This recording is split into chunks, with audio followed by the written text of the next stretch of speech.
I ask the nation to pray for them. Give the parents and siblings the strength in the darkness they feel right now. As a nation, we have to ask, when in God's name are we going to stand up to the gun lobby?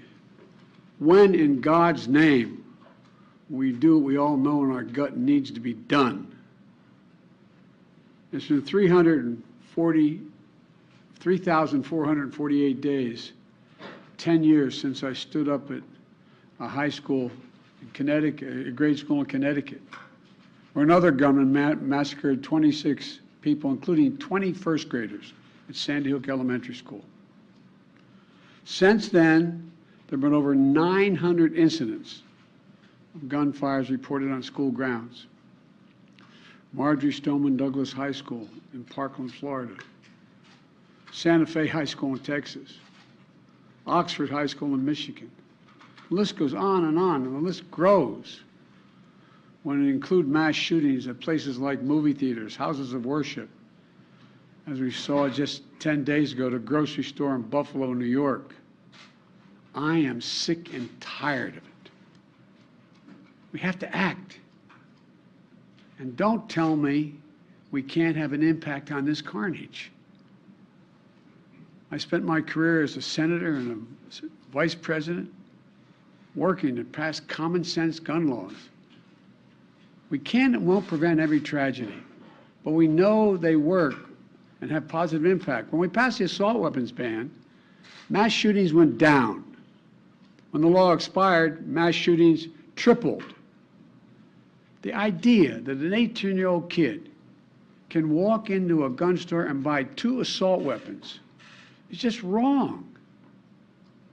What in God's name do you need an assault weapon for except to kill someone? Deer aren't running through the forest with Kevlar vests on, for God's sake. It's just sick. And the gun manufacturers have spent 2 decades aggressively marketing assault weapons, which make them the most and largest profit. For God's sake, we have to have the courage to stand up to the industry. Here's what else I know. Most Americans support common sense laws, common sense gun laws. I just got off a trip from Asia, meeting with Asian leaders. And I learned of this while I was on the aircraft. And what struck me on that 17-hour flight, what struck me was these kinds of mass shootings rarely happen anywhere else in the world. Why? They have mental health problems. They have domestic disputes in other countries. They have people who are lost. But these kinds of mass shootings never happen with the kind of frequency they happen in America. Why? Why are we willing to live with this carnage? Why do we keep letting this happen?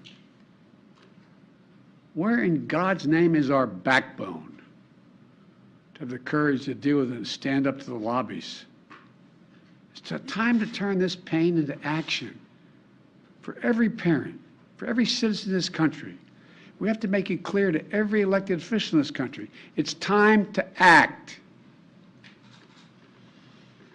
It's time for those who obstruct or delay or block the common sense gun laws. We need to let you know that we will not forget. We can do so much more. We have to do more. Our prayer tonight is for those parents lying in bed and trying to figure out,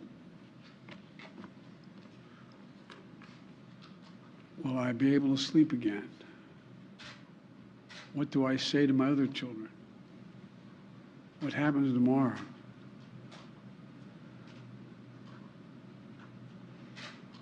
May God bless the loss of innocent life on this sad day. And may the Lord be near the brokenhearted and save those crushed in spirit, because they're going to need a lot of help, a lot of our prayers. God love you. Will you go to Texas, sir? Sir, will you go to Texas?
We're hurting tonight.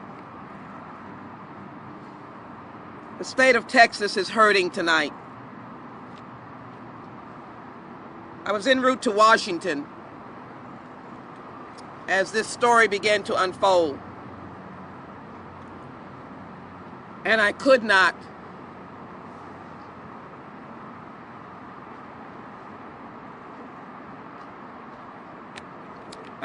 leave. Yeah. Thank you.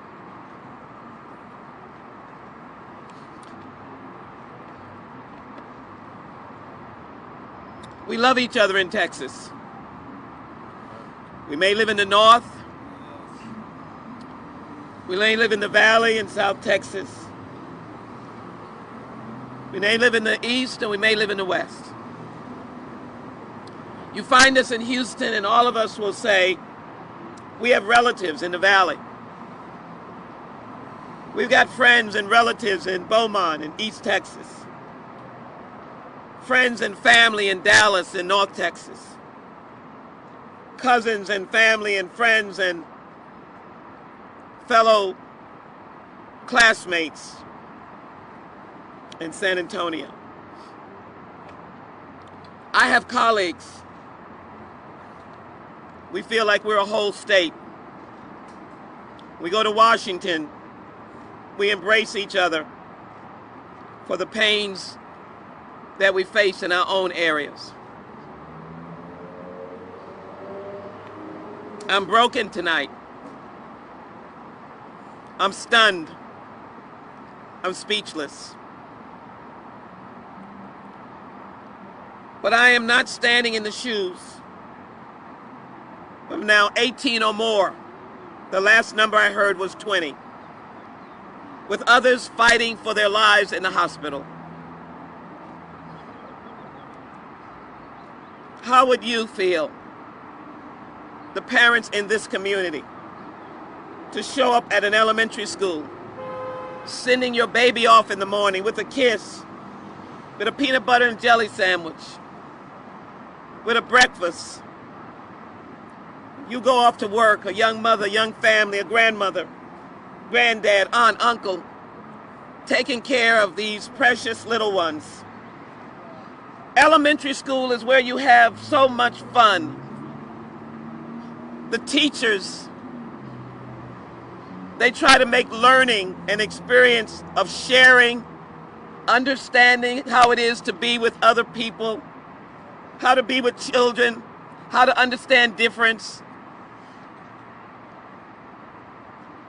The teachers there are the most compassionate. You have to be a special teacher to teach in elementary school. Parents are applauding everything someone does. They have graduation in kindergarten because you want these children to know that there is nothing they cannot do. I wanted us to come tonight because I want to call all of these persons neighbors.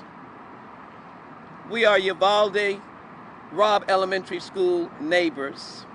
Yes. We are their neighbors. The president will be speaking, and many of us will go to the area when appropriate. We'll go to show that we're comforting our neighbors and our family.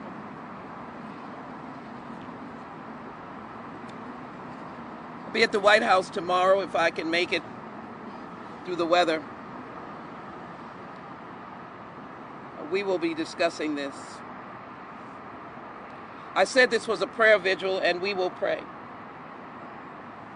But I also said, Representative Wu, that this is an outcry.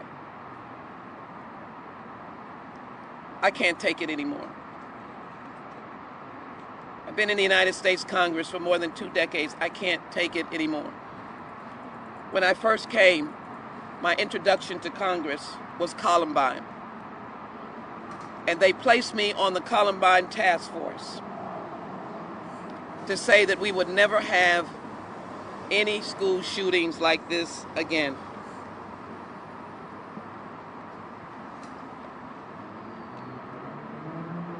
We would not have any more of our babies shot up ever again. But let me call the roll. Virginia Tech, 32 dead. Sandy Hook Elementary, babies, 26. Marjorie Stoneman Douglas High School, 17. University of Texas, 14, 1966. Columbine, 13, 1999, just a few years after I came to Congress. Santa Fe, our neighbors, 10, 2018. Virginia Tech was 2007. Sandy Hook, 2012. Marjorie Stoneman was 2018. Robb Elementary School, 2022 today, more than 20. The young man's name is Salvador, a student at Uvalde. What did go wrong? What went wrong? Maybe I should say, what did America do wrong? What did Texas do wrong? How did we fail these parents? How did we fail these children?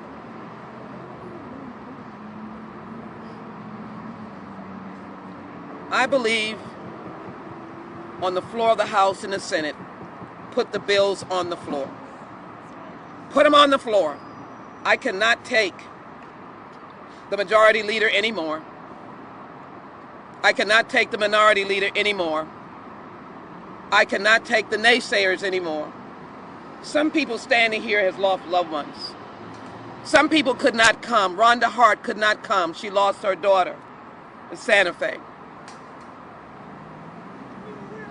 There are parents who don't know whether they should send their children to school tomorrow.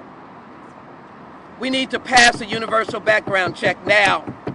We need to pass it now. It needs to be on the floor of the House. We're in session. Call an emergency session. Bring it back. Whoever votes for it, votes for it. We need to pass the red flags law. Federal.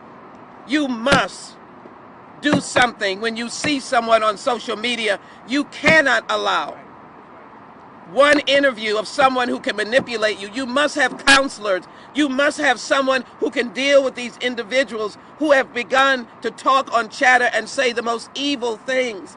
You must be in a preventative mode. We live in a different world.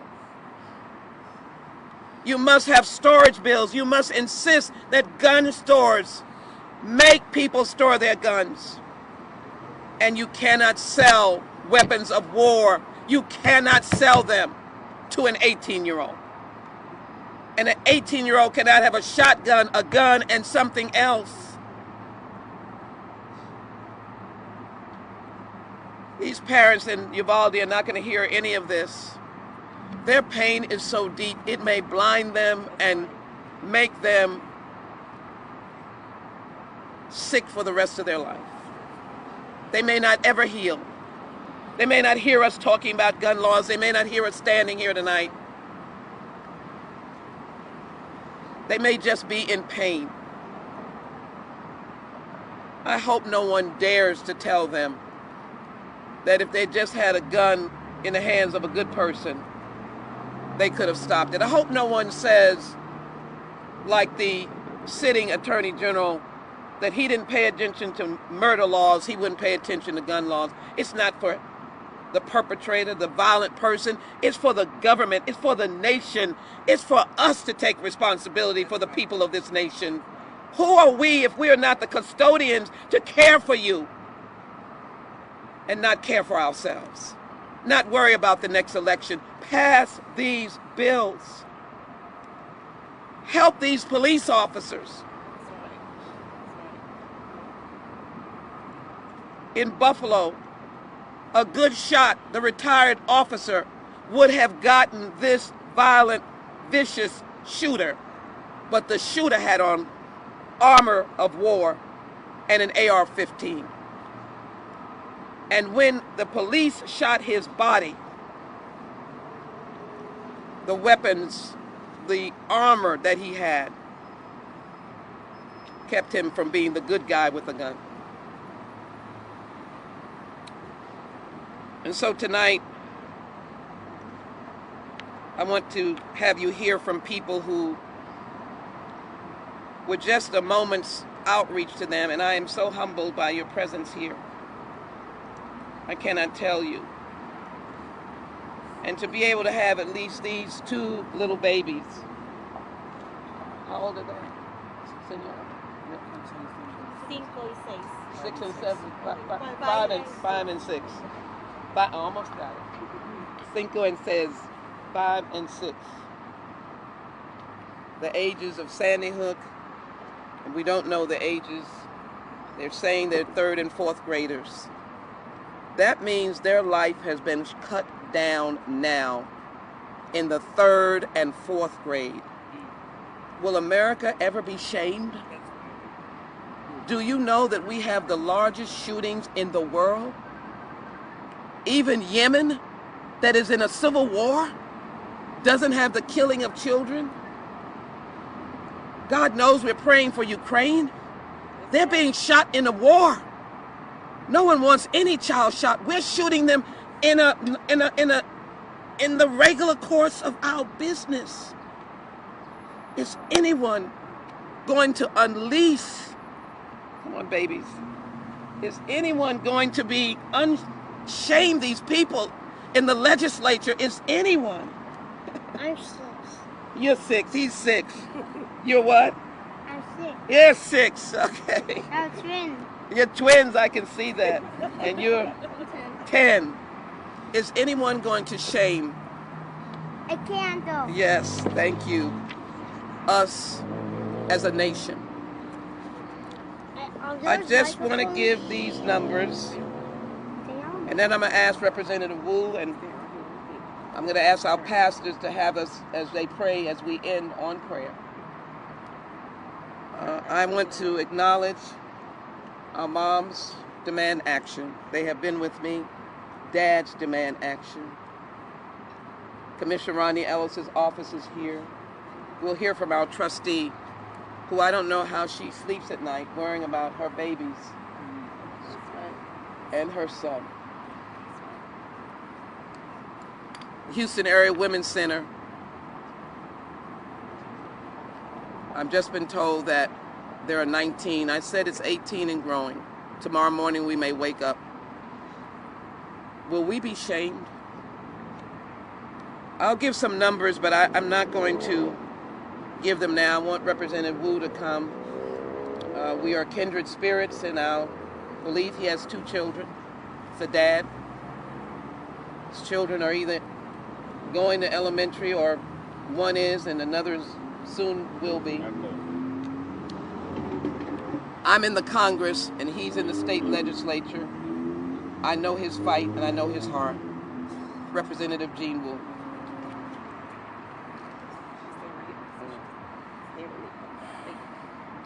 I'm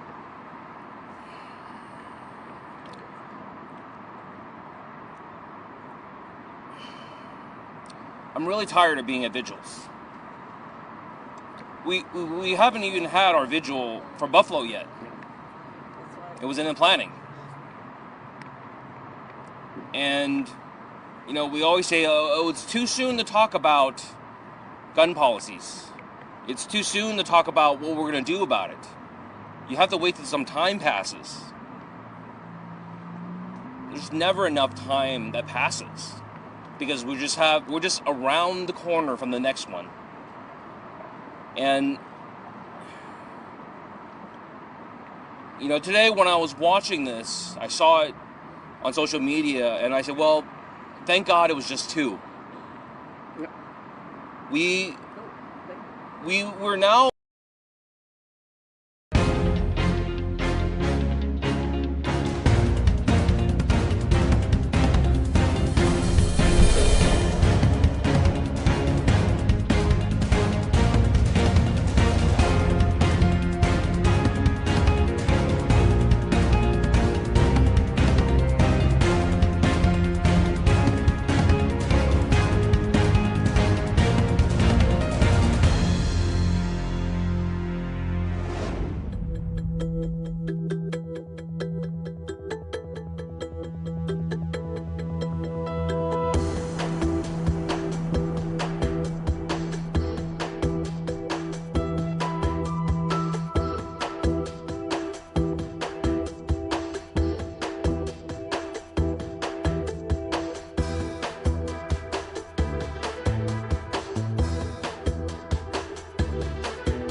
in a society where when there's a shooting at school, reasonable people can say, well, thank God it's just 2. And then when it was 8, I'm sure there were people who said, well, thank God it was just 8. And now, hour by hour, that number climbs.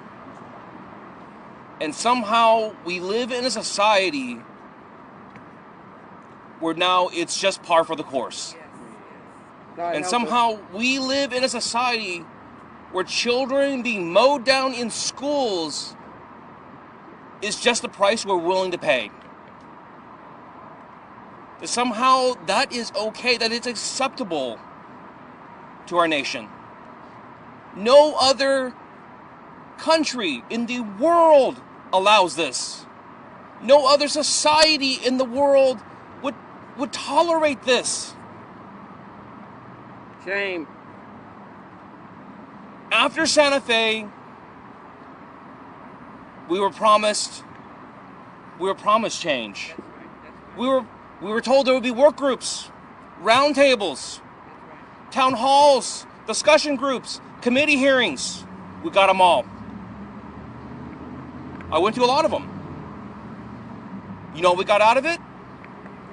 Nothing. Nothing. Absolutely. After El Paso, we got town halls, work groups, study groups, committee hearings. You know what we got out of it? Nothing. And somehow we say, okay, that's fine. I'm tired of it. I'm tired of children being mowed down, being fine.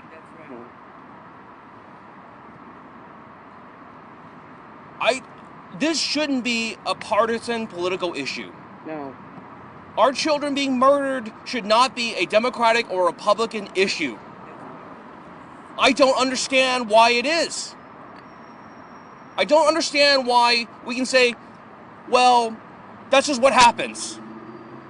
I don't understand when we say, well, criminals won't do this or that. We are a nation who put the first man on the moon. We are the nation that developed the internet and all these amazing things. We can't come up with ideas on how to stop our own children being mowed down in school. And I'm sick of it. And I just don't know what to do anymore. I don't know if anybody out there cares anymore. Have we been so numb to this? Have we all been so dead inside after viewing how many dozens? How many school shootings have there been in just 2022? How many school shootings have there just been in 2022 in Texas? And we all accepted like, well, this is America.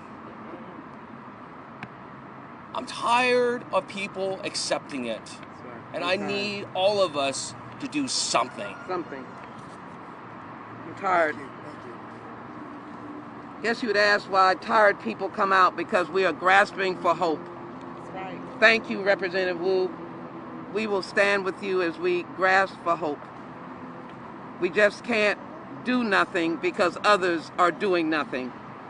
And we must shame them for doing nothing and making this Republican and Democrat. I just want to say this because I've lived in the United States Congress through Sandy Hook. It was so tragic, documentation will show that parents had a difficult time even identifying their children.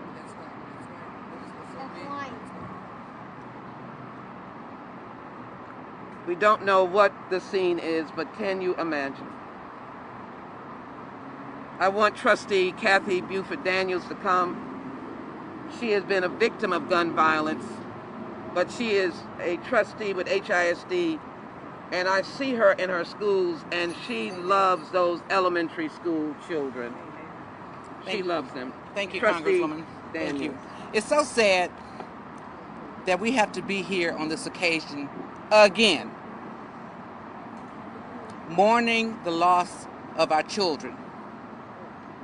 At HISD, we have over 195 students, many of them elementary school. More than half of them are elementary school students. And I won't go into the details of the results of the Sandy Hook children that were killed because of our babies standing here. But as the Congresswoman stated, a lot of those children weren't even able to be identified. How long anybody watching this television today that's listening to the news, if your heart is hardened and you say just another day, then you're the problem. That's right. That's right. Everybody's heart should be aching, should be heavy. You can't imagine, those of you that have children cannot imagine having to take clothes to the funeral home to dress your babies. Having to go Mother's Day 3 weeks past. The reason why we celebrate Mother's Day is because we've got babies. Can you imagine what it's going to be like for those parents next year? Christmas. We all, this is not Democrat, this is not Republican, this is our babies. And y'all ought to be mad as hell. Everybody ought to be mad as hell. Because we can't keep doing this. How long? When I heard the story, I thought about Sodom and Gomorrah. How long? How long do we keep doing this? This is not about winning races. That's right. No. It's not about politics. No. That's right. It's about burying our babies, That's right. Yes. our future Yes. for generations to come. I make no apologies for getting emotional because I've been through it, Calandra's been through it. There are others that have been through it, that have buried our babies. These are our babies. And we can't blame everything on mental illness. It's gun violence. That's it. Thank you, Congresswoman. Thank you. I want to acknowledge that Congresswoman Garcia was here. I know that she has family, not in that particular region. I don't want to say that she does have family in South Texas, and we are grateful for her.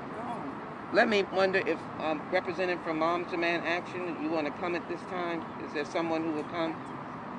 You say that in the...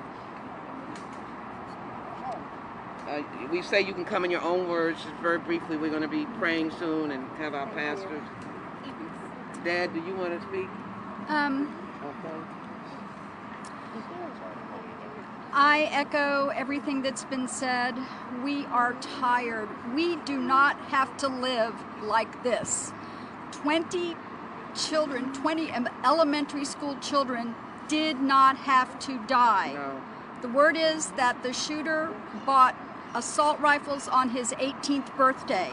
You know why? Because he could. Because it's Texas. That is not right.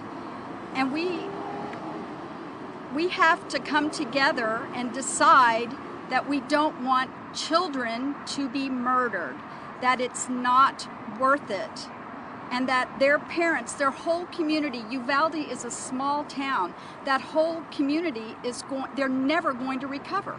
This is going to be part of their lives. They'll never forget this day. It's going to be etched in their history, and that's a terrible legacy. And we just have to, we can't let it go on. We can't. Give your name, please. Karen Knapp with Moms Demand Action. Thank you. And I saw the name, and forgive me. Thank you so very much. Karen Knapp, Moms Demand Action. You've been in business for how long? How many years? Moms Demand Action actually was started the day after Sandy Hook, which was in 2012, so it will be 10 years in December. And there's no sight of you going out of business? No. Which is Especially in the shameful. state of Texas. It's a shame. Let me ask Dad Demand Action to come. How you doing today? My name is George Kemp. I lost a son 9 years ago, George Kemp Jr. And as a father, seeing what happened today, we have to imagine what a man goes through. Now as a mother, what do a father go through? That's right. Speak, bro. They can't protect your own child. You're supposed to be the man of the household. America, wake up. This is real. This is not normal that you're trying to make normal. Our kids don't have a chance to live their life as being kids, not being teenagers, as being little kids. America, what are we doing? Open your eyes up. This is not normal. We need to get together as Democrat Republic and put some foot on the ground and do the right thing.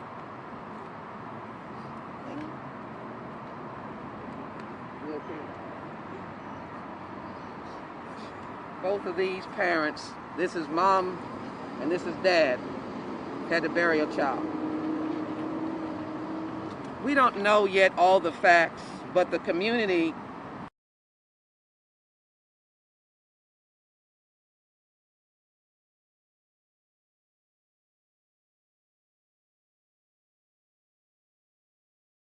in the voice to cease any immigration proceedings so that these families can come forward with information. They can come forward, identify their babies, of course, but that they do not have to deal with their status in the middle of this violent and senseless day of infamy.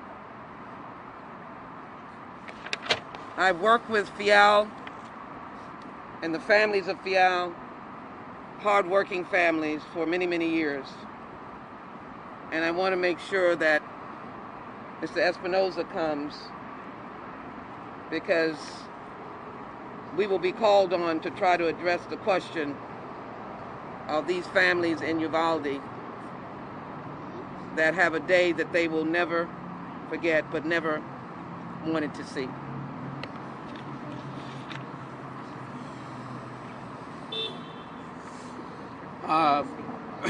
So first of all, I want to thank Congresswoman Sheila Jackson-Lee and all of you who are here, who are tired of what's happening and are ready to more than just be tired, but to take action. Congresswoman, 2 days ago, I signed up my 4-year-old for pre-K. And 2 days ago, it was a joyful day that now Mateo is going to go to pre-K. And today, when I heard the news, I couldn't imagine having my 4-year-old, having to go identify my 4-year-old at his school. And I don't want the same for any family. I don't want the same for anybody. I know Susie just had a Joaquin, and I don't want that for Joaquin. I don't want that for our families. We shouldn't have to live in this constant fear of doing the right thing by sending your kids to school and maybe not having them come back at the end of the day.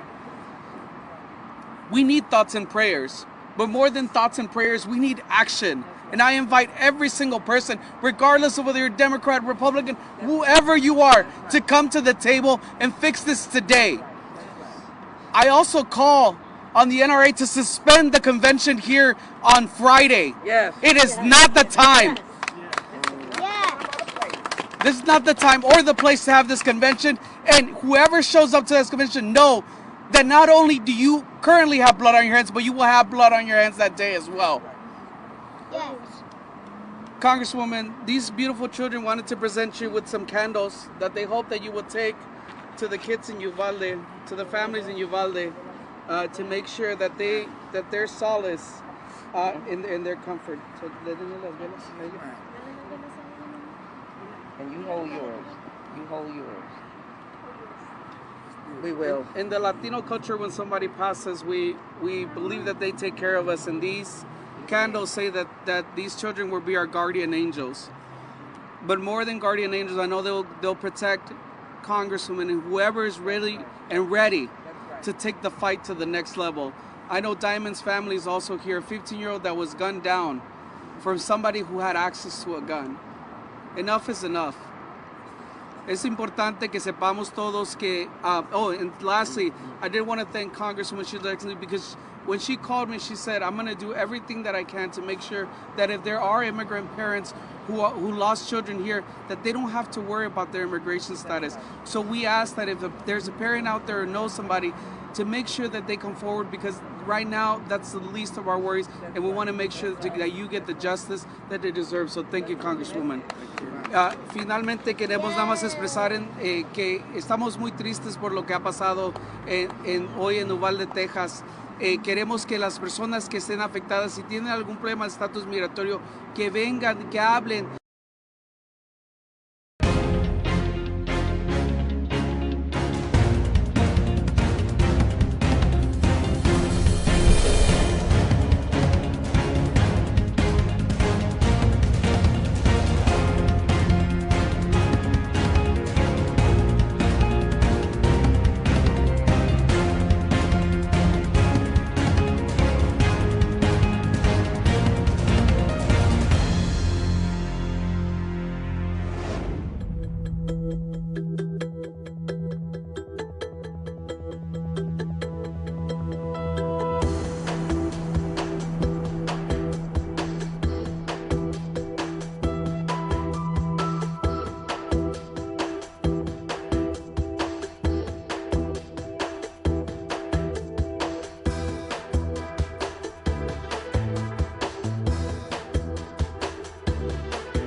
Welcome back here to Live Now from Fox. I'm Daytona Everett. We want to start with breaking news coming out of Uvalde, Texas right now as we're getting new details from Fox's Bill Malugin. He's saying Texas DPS has told him there's now 19 children and 2 teachers confirmed dead in the mass shooting at Robb Elementary School in Uvalde here. These are images from when all of the information started trickling in here. That's outside of Robb Elementary School there.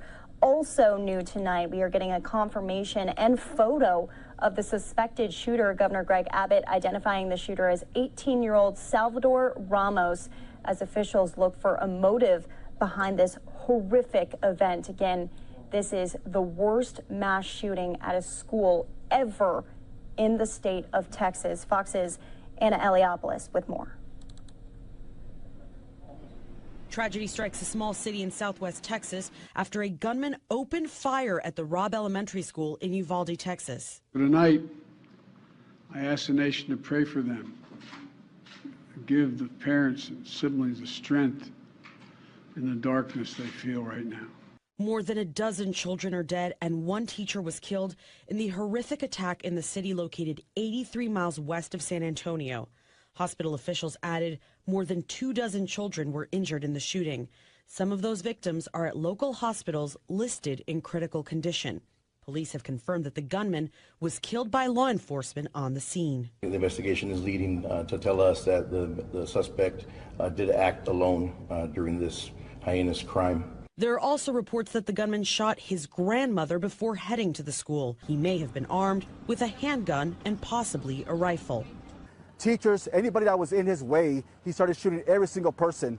We had several law enforcement officers try to make entry into the school, but they were met with gunfire by the suspect. Today's tragedy has sparked a renewed debate about gun control and comes just 10 days after a gunman opened fire in a supermarket in Buffalo, killing 10 people.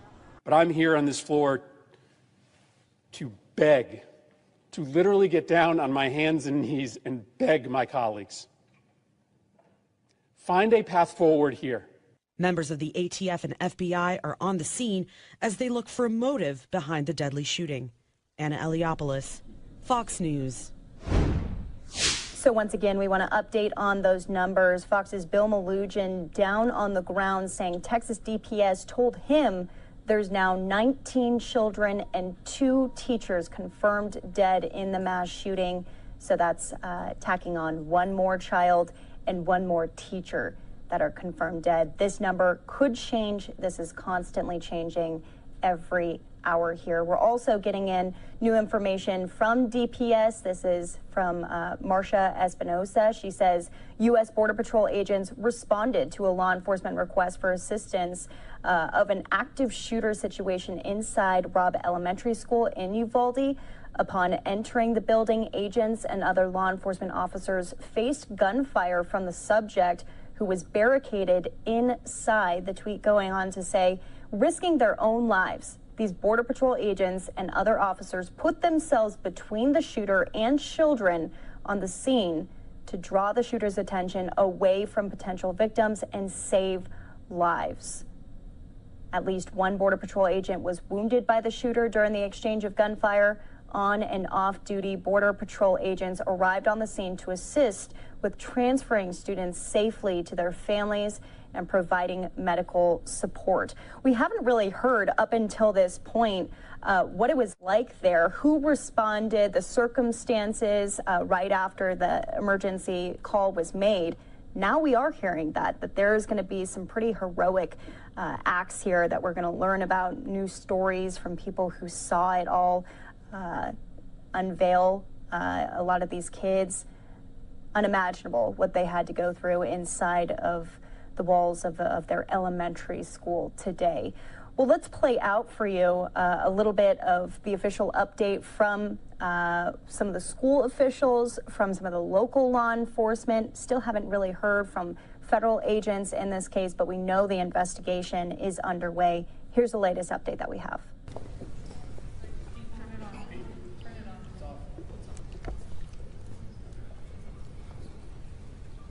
I don't see a switch. Would you like for me to do this again? Let's do this again, Pete. Sure. I apologize. I did not realize we were not on, and you probably could not hear what I was saying.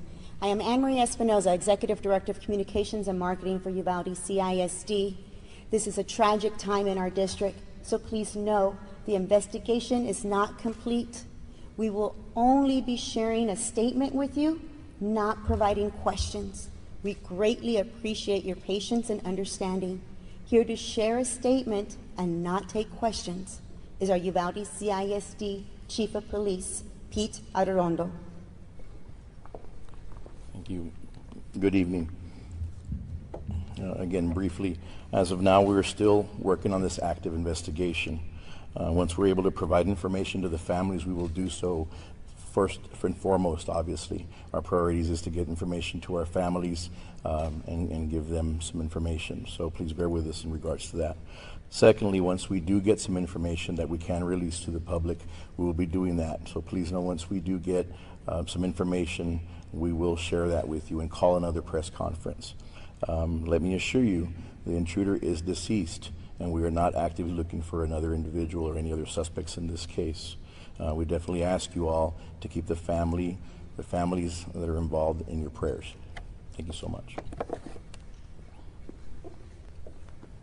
Here to provide a statement and not take any questions is our Superintendent, Dr. Hal Harrell.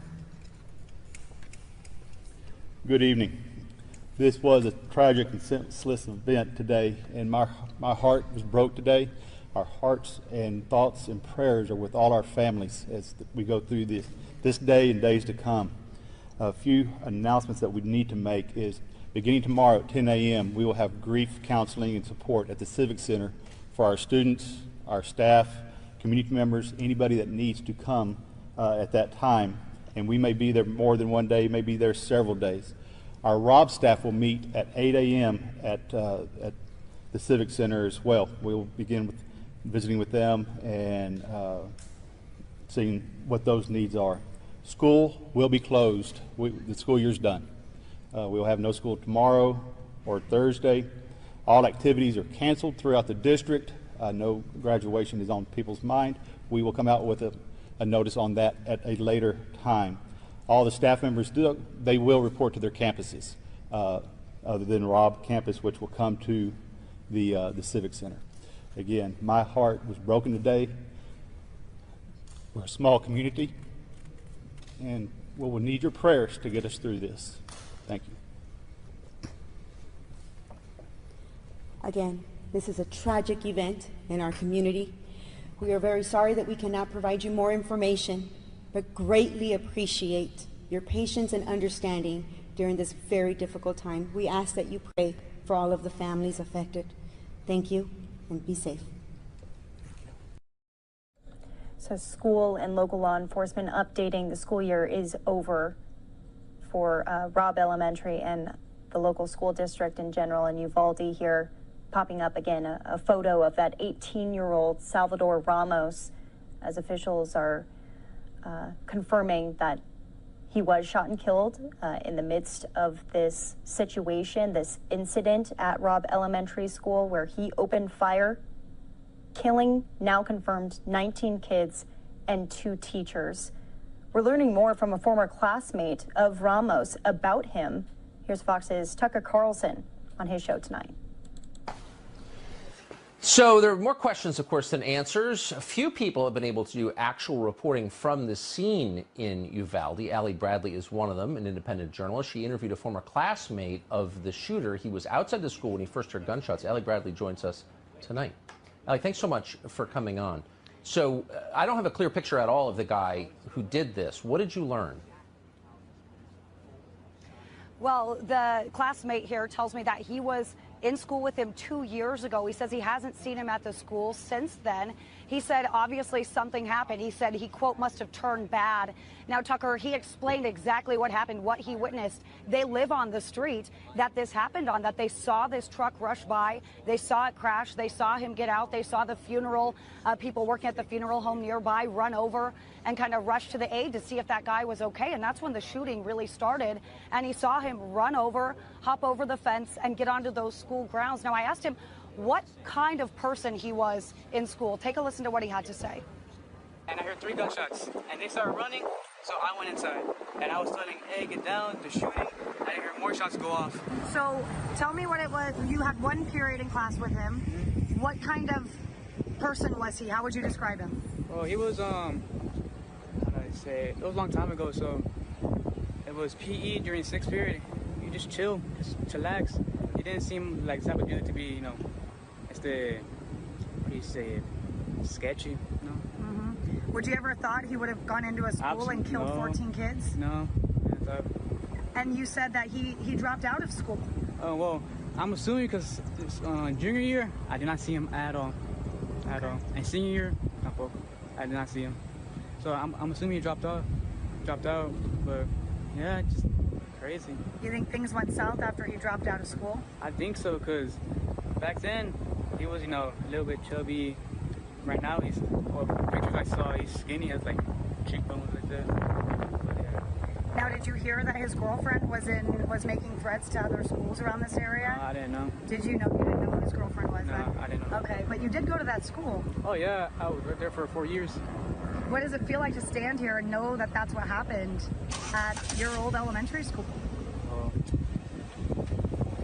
feel bad. Yeah. Kids. Because yesterday, I was walking through them. I was walking and high-fiving all the kids there.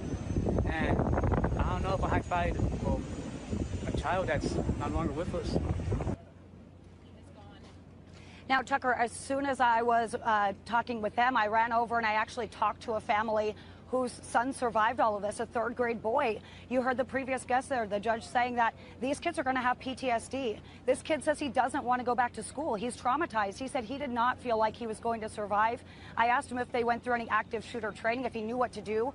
He said, no, we were all at recess. He saw the guy shoot up into the air and he goes, I heard him go pow, pow. And he goes, I knew he was serious at that point about hurting people. This is a little boy who, again, is scared to go back to school at this point. Awful. Allie Bradley, even now, it's interesting how little we know about the man who perpetrated this. So I appreciate your addition to what we've learned. Thank you very much.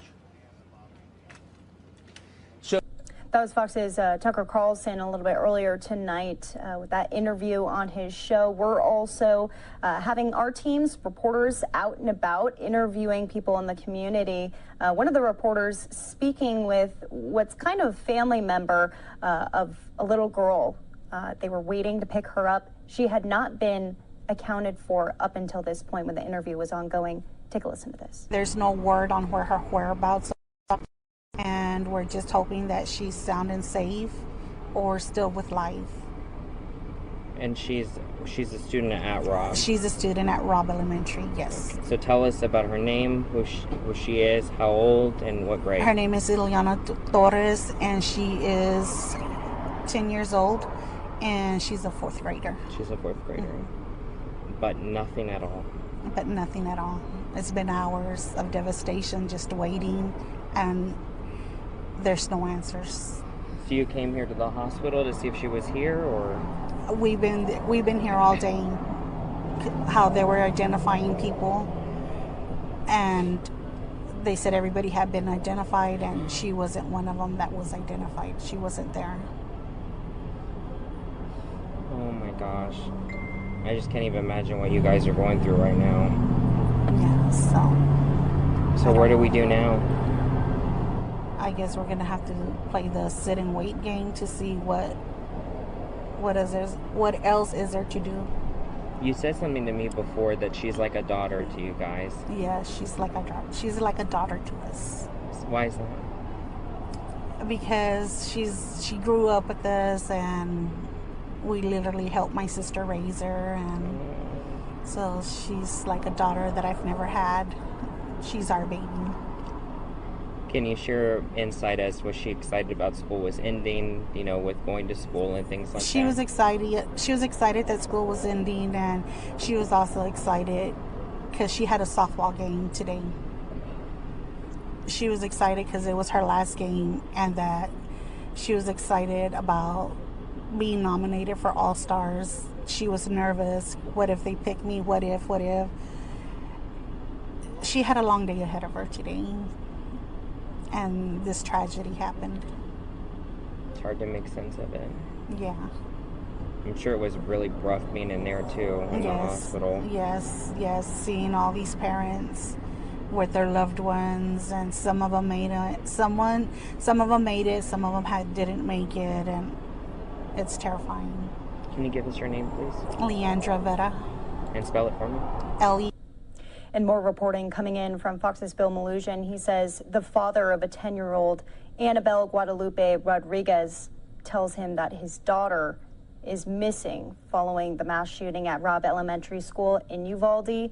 This is a picture that he provided to Bill and to the Texas Rangers. Many parents going through this horrific, unimaginable situation, as some of the children are not accounted for. Again, we are now getting in 19 kids, 2 teachers dead, according to Texas DPS. That has been confirmed from Fox's Bill Malugin.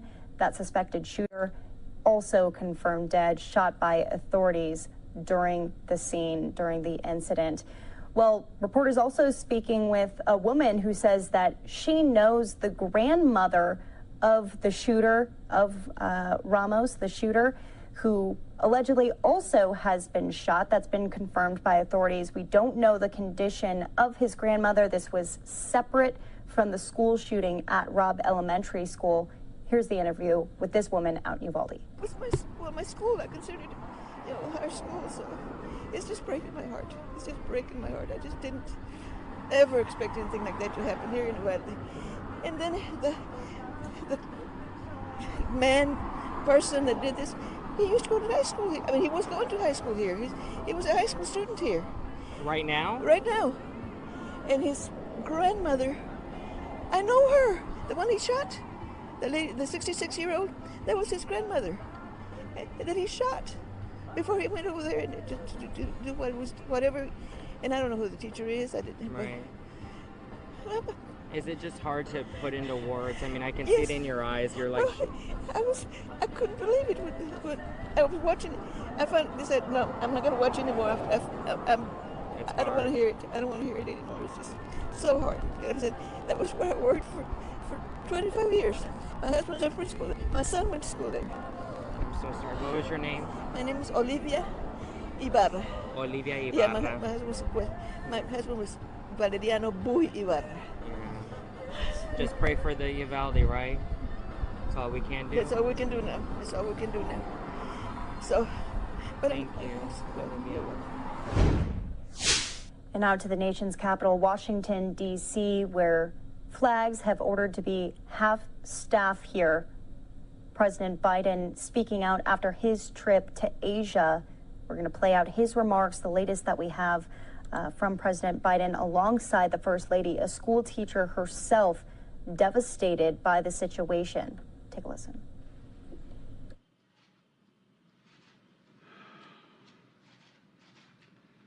Good evening, fellow Americans. I'd hoped when I became president I would not have to do this again. Another massacre, Uvalde, Texas, an elementary school. Beautiful, innocent, second, third, fourth graders. And how many scores of little children who witness what happened see their friends die as if they're on a battlefield, for God's sake.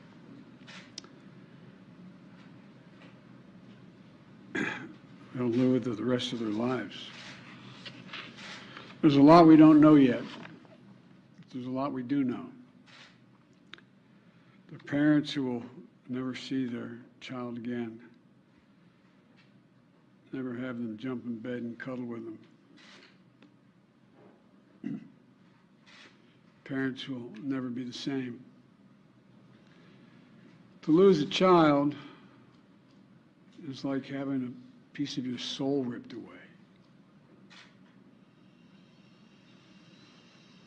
There's a hollowness in your chest. You feel like you're being sucked into it and never going to be able to get out. Suffocating. And it's never quite the same. It's the feeling shared by the siblings and the grandparents and the family members and the community that's left behind.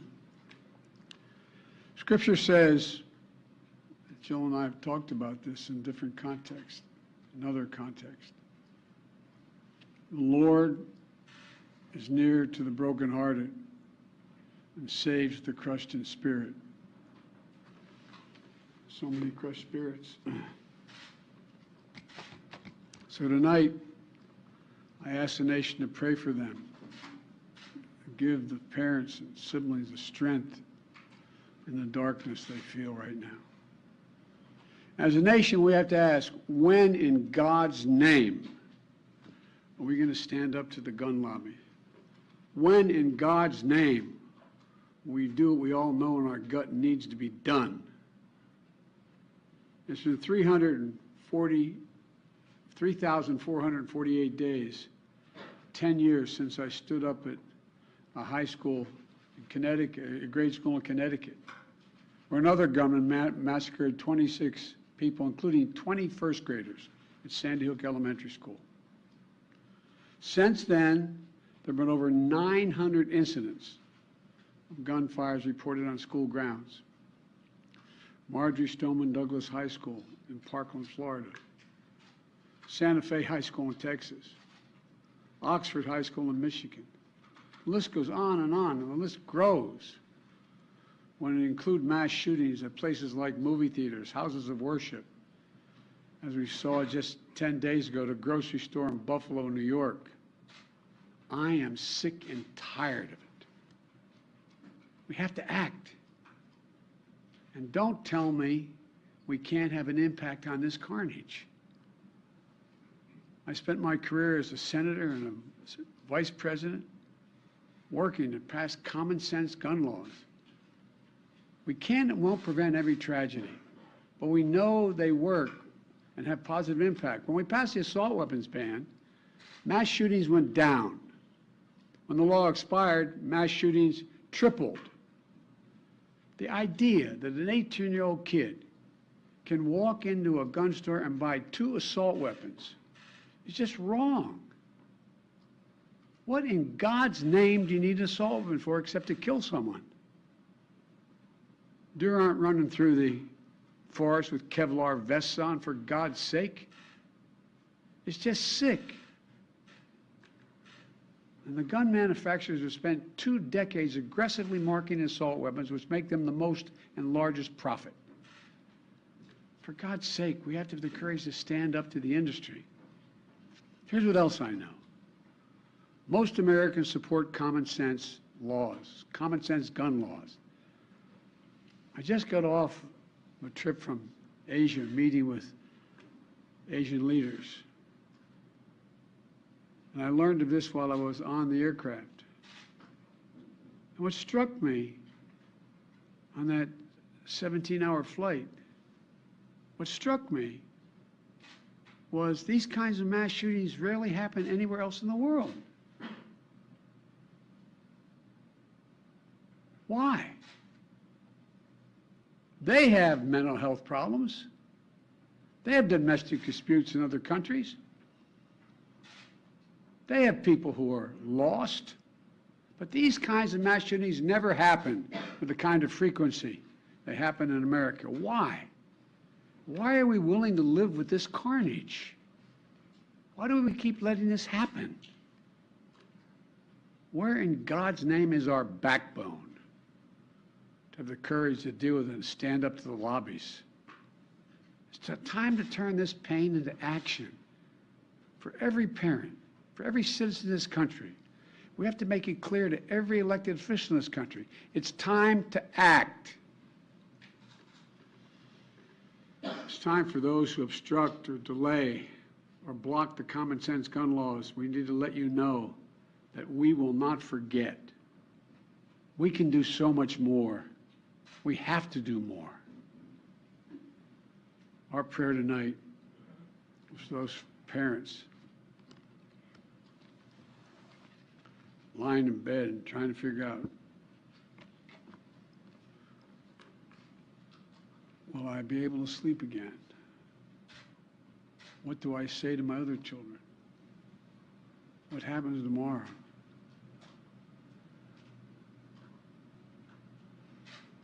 May God bless the loss of innocent life on this sad day.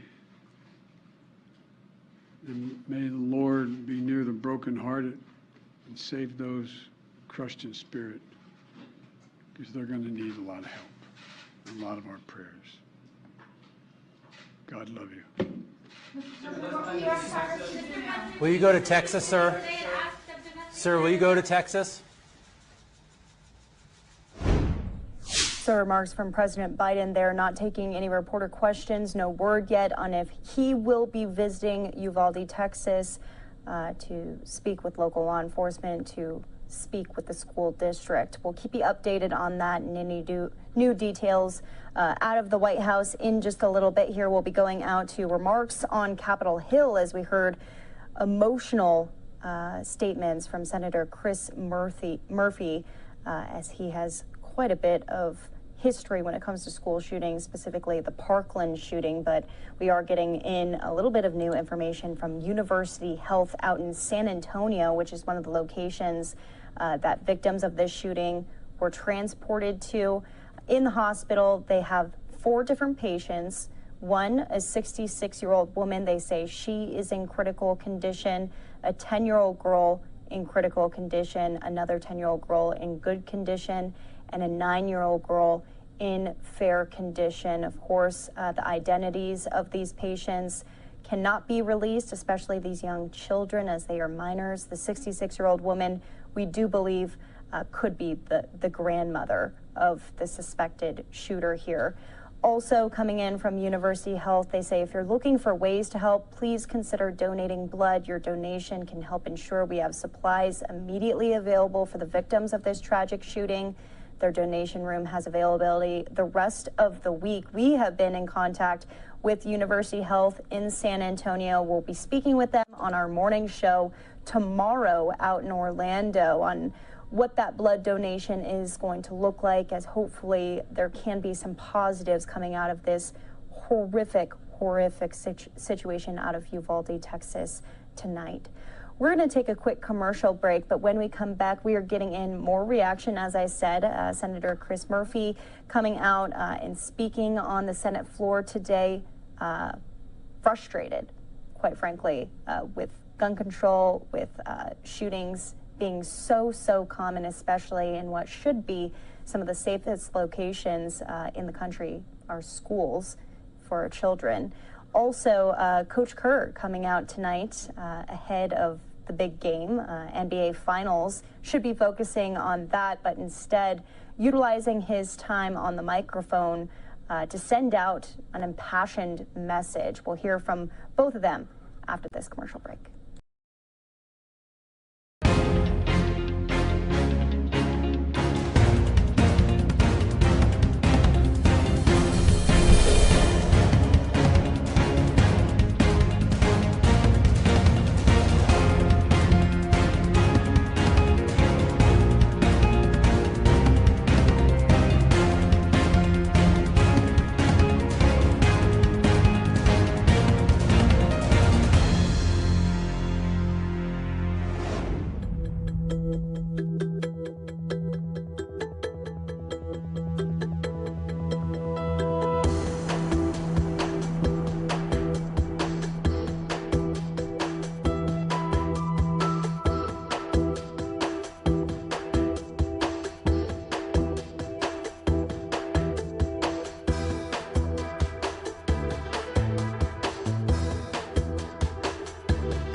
And welcome back here to Live Now from Fox. I'm Daytona Everett. Want to keep updating you on what we are learning tonight out of Uvalde, Texas. Now 19 kids, 2 teachers confirmed dead. We are also getting an identification of one of those teachers. This is coming in from David Centendary out of Fox 4 in Dallas. This is Eva Morales. She is identified by her family as the teacher who was shot and killed inside Robb Elementary School today. Texas DPS says at least 18 children are dead, and now we're learning 19 children are dead.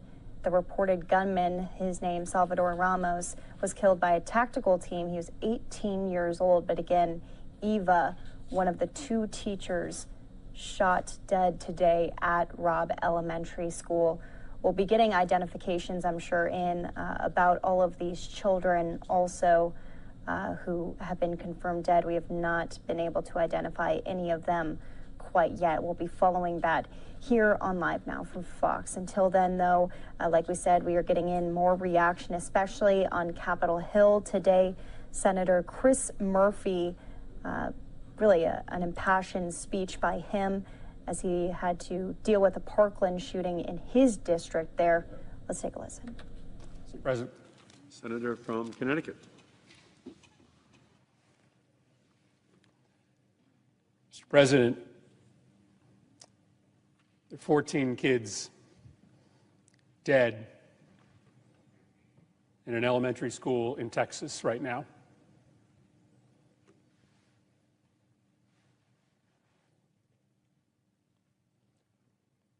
What are we doing? What are we doing? Just days after a shooter walked into a grocery store to gun down African American patrons, we have another Sandy Hook on our hands. What are we doing? There have been more mass shootings than days in the year. Our kids are living in fear every single time they set foot in the classroom because they think they're going to be next. What are we doing? Why do you spend all this time running for the United States Senate?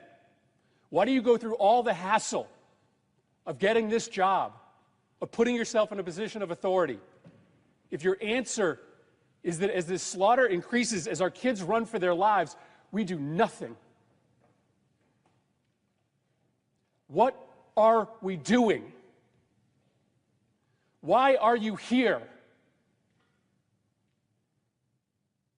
If not to solve a problem as existential as this. This isn't inevitable. These kids weren't unlucky.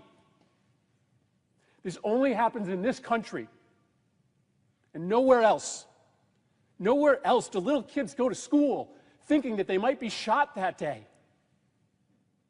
Nowhere else do parents have to talk to their kids, as I have had to do, about why they got locked into a bathroom and told to be quiet for 5 minutes just in case a bad man entered that building. Nowhere else does that happen except here in the United States of America, and it is a choice. It is our choice to let it continue.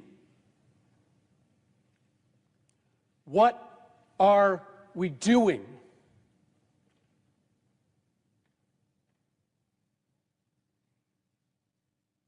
In Sandy Hook Elementary School, after those kids came back into those classrooms, they had to adopt a practice in which there would be a safe word that the kids would say if they started to get thoughts in their brain about what they saw that day. If they started to get nightmares during the day, reliving stepping over their classmates' bodies as they tried to flee the school. In one classroom, that word was monkey. And over and over through the day, kids would stand up and yell, "Monkey!" And a teacher or a paraprofessional would have to go over to that kid, take them out of the classroom, talk to them about what they had seen, work them through their issues. Sandy Hook will never, ever be the same. This community in Texas will never, ever be the same. Why? Why are we here? If not to try to make sure that fewer schools and fewer communities go through what Sandy Hook has gone through, what Uvalde is going through. Our heart is breaking for these families. Every ounce of love and thoughts and prayers we can send, we are sending.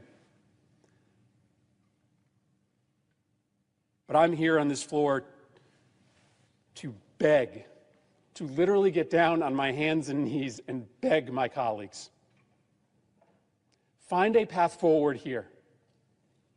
Work with us to find a way to pass laws that make this less likely.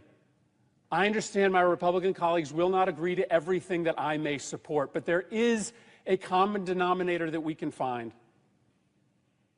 There is a place where we can achieve agreement that may not guarantee that America never ever again sees a mass shooting, that may not overnight cut in half the number of murders that happen in America. It will not solve the problem of American violence by itself, but by doing something, we at least stop sending this quiet message of endorsement to these killers whose brains are breaking, who see the highest levels of government doing nothing, shooting after shooting.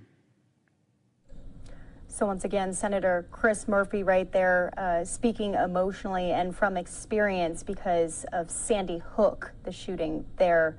There's been so many, but this one, the deadliest shooting at a school in Texas history. We're now going to go out to some of the remarks from Warriors coach Steve Kerr as he angrily condemned inaction from the Senate a little bit earlier today when it comes to gun laws. This is arguably some of the most passionate remarks that we've heard today regarding this shooting. Take a listen. I'm not going to talk about basketball. Nothing's happened with our team in the last 6 hours. We're going to start the same way tonight. Any basketball questions don't matter. Since we left shoot-around, 14 children were killed 400 miles from here, and a teacher.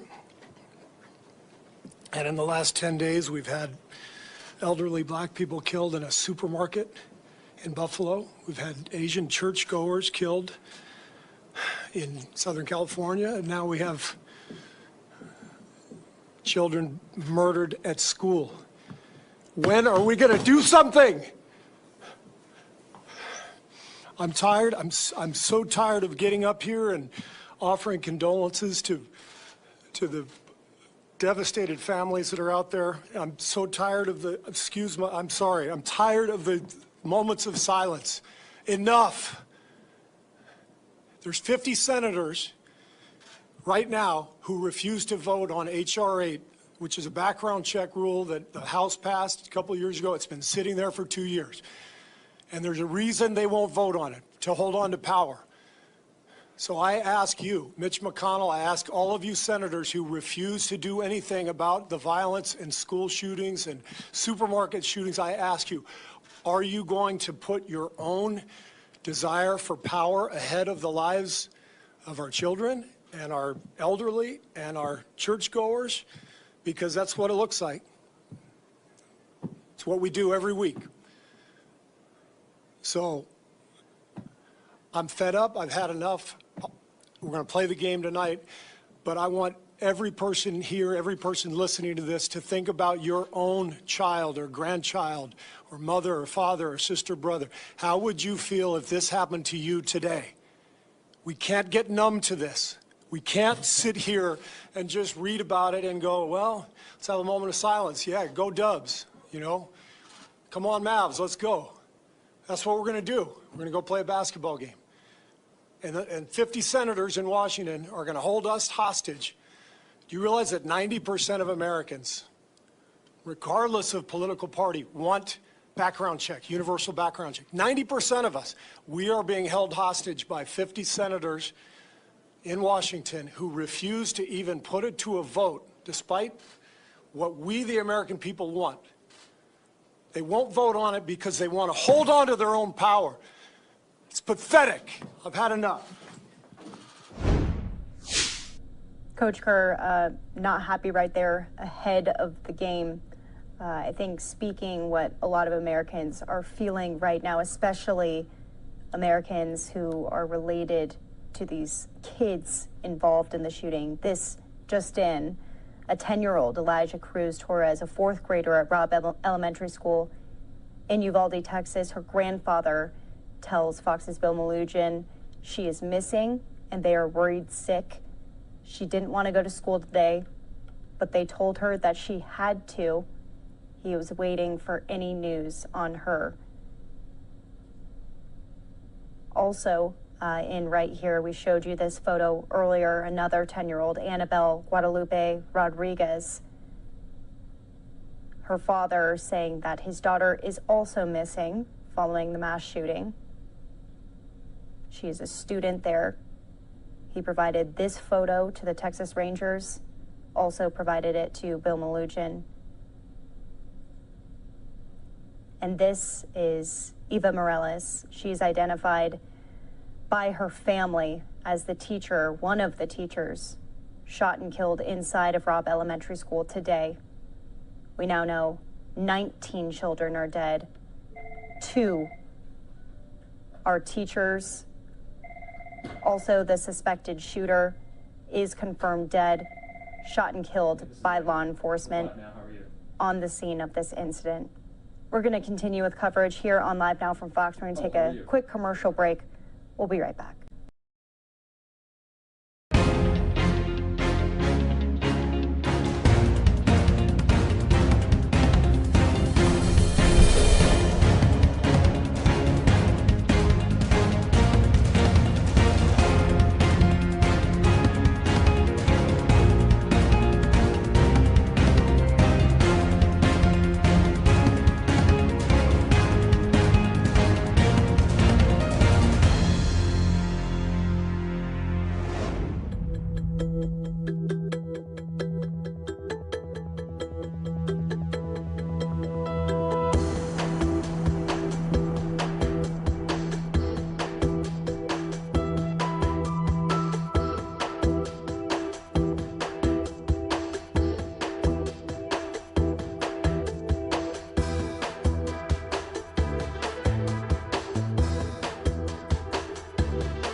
"19 children shot and killed, 2 teachers shot and killed as well." We're being joined yet again on the phone by national security expert Hal Kemp, who's been guiding us through this, answering our questions as to how this all transpired today and what could have been done to stop it. Hal, thanks for being with us yet again. Let's talk, though, more about the investigation going forward. We haven't heard from law enforcement officials in some time. We now know that the reporters on the scene have been getting somewhat piecemeal information from Texas DPS officers also on the scene. But of course, they are still trying to get their ducks in a row, what they want to present to the media. Do you think they need to do it soon? Well, what's going to happen is, Andrew, is they're going to be basically shaping what this message should be. Obviously, they want to make sure that any family members of anyone injured or killed has been notified, and that has to be done first and foremost. They have to get hold of their families before they put out anything that would in any way tip them off or make them aware that their loved one may have been killed. So they're very careful about how they do that. The other thing is they're trying to piece together what exactly happened here, and they want to have as good a story as possible. Now the other side is the public has a strong desire to know what's going on.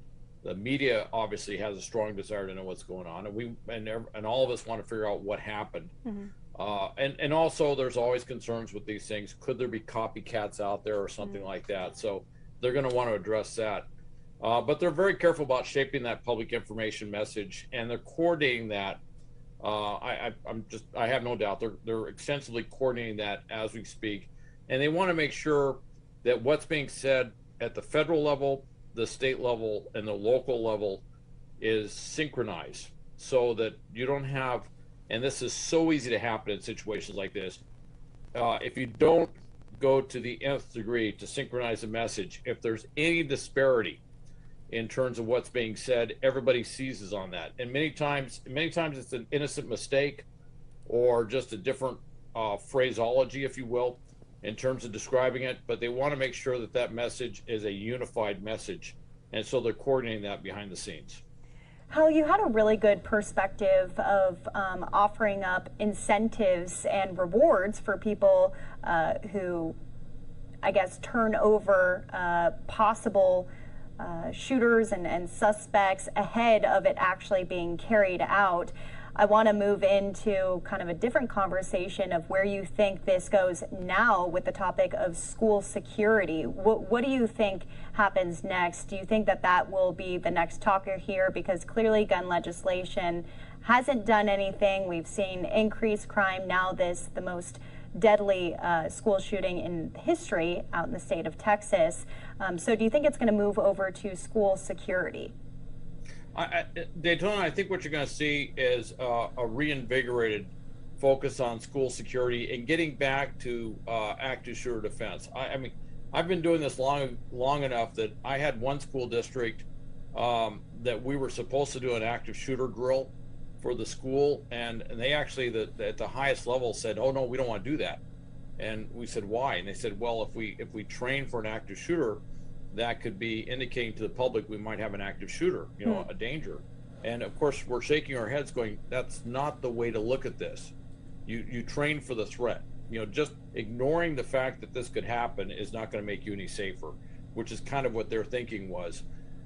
It's important to get back to this. It's important to get back to basics. Part of it is prevention, knowing the warning signs of a potential active shooter, what they post online, what they're saying, and then building an information sharing environment where students and faculty and parents feel comfortable enough to share this information, that they don't hold back. And that's, I have to tell you, that is a huge psychological and emotional hurdle for a lot of people. Yeah. And that's why so many times these shooters actually get away with their crime, if you will. They actually conduct the crime, even though all these warning signs were seen beforehand. It's not that they didn't know there was something wrong. They just couldn't cross that hurdle to report it, to get it into the system, and then making sure that when it gets into the system, action is taken. I mean, I don't want to get into specifics, but I will tell you that sometimes there have been reports that have gone into the system. I'll point one out, the Poway synagogue shooter around San Diego. They reported to the university police, and the university police didn't do anything with it, and the attack happened. So it's a comprehensive thing. The one thing, if I could add real quickly though, is it's also training the students and the faculty, everyone at the school, on immediate actions if there is an active shooter, lockdown drills and things like that. Hal, these are not needle in haystack situations. In these small communities, 16,000 residents in Uvalde, we saw in Oxford, Michigan, Ethan Crumbley.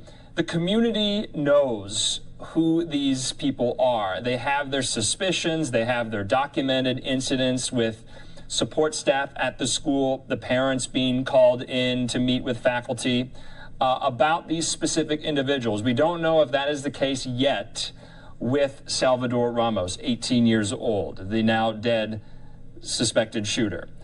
But these communities, and I don't want to assume here, but I can assure as guarantee that they know who these susceptible people are.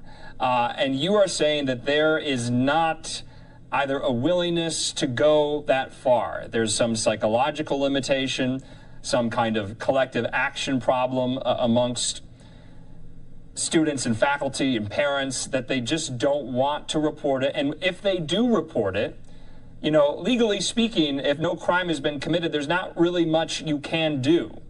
And so there are all these limitations at play. And then we see something like this happen. I gotta tell you, it's not simple. Is the best answer. It's really difficult. You know, in some cases, people are very good about reporting.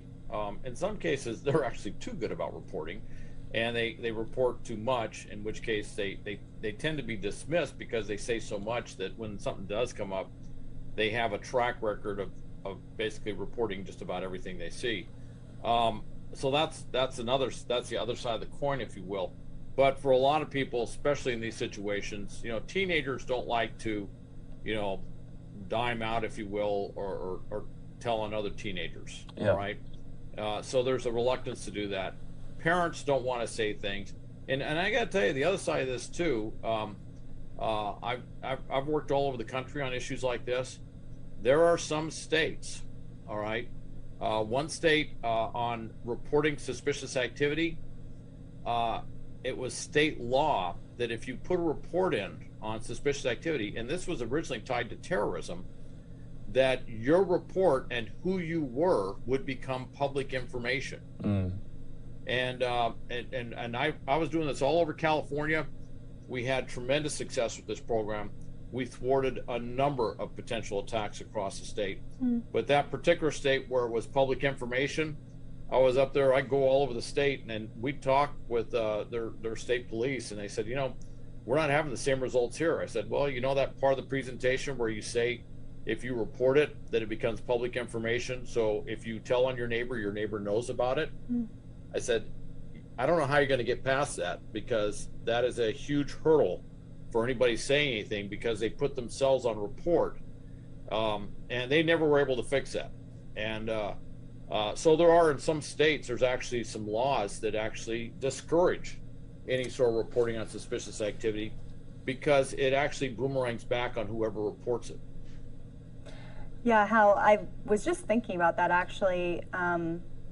With so many of these shootings happening, I will say it is different state to state, but we have seen red states, we have seen blue states, both with mass casualty events happening, some with really strict gun laws, others with less strict gun laws.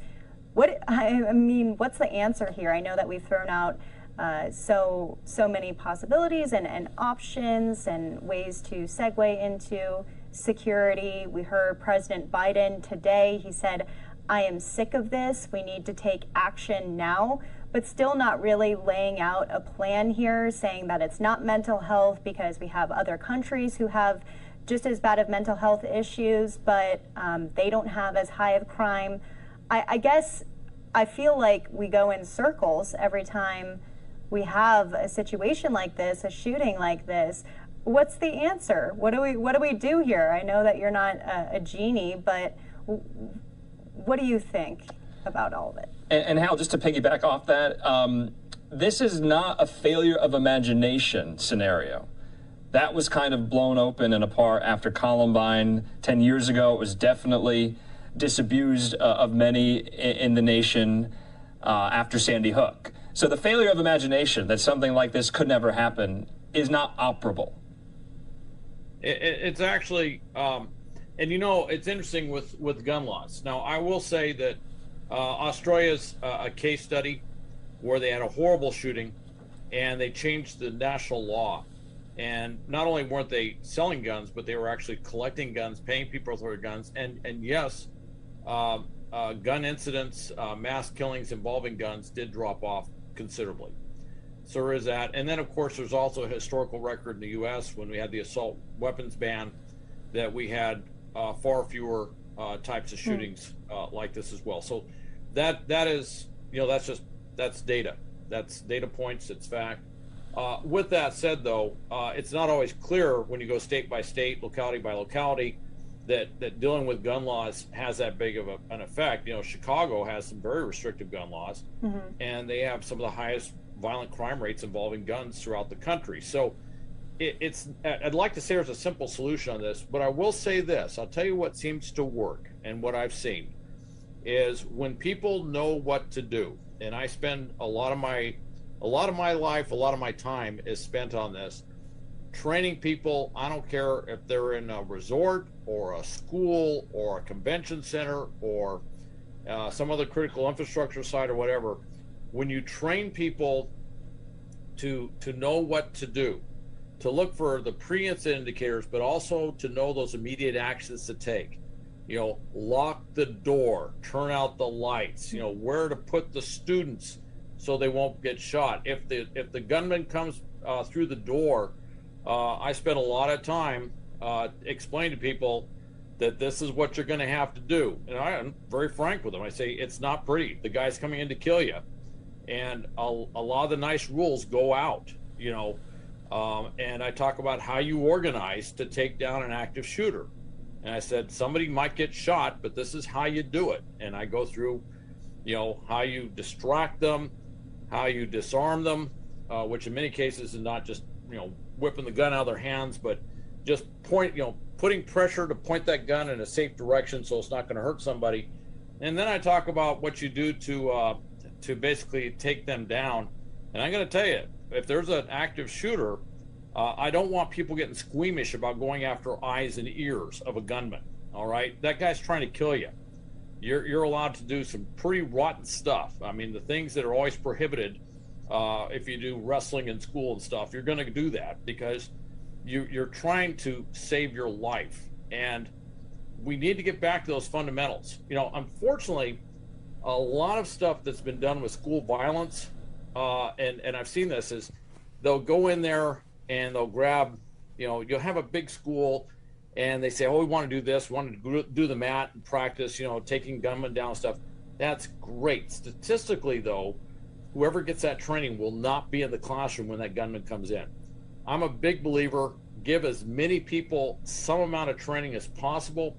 And I've seen that if you look across the board at school shootings, that when the faculty and the students start doing the right thing, you know, when they go into lockdown procedures, when they turn off the lights, when they do all these things that will obstruct a gunman from doing harm to them, it pays huge dividends. They can't stop everything that gunman's going to do, but they can really limit the damage. And we've got to get back to doing that kind of training because it does pay off. I mean, it's tragic when this happens, but I don't have the details of what happened here, but you know, if he got into more than one classroom, there's ways to prevent that.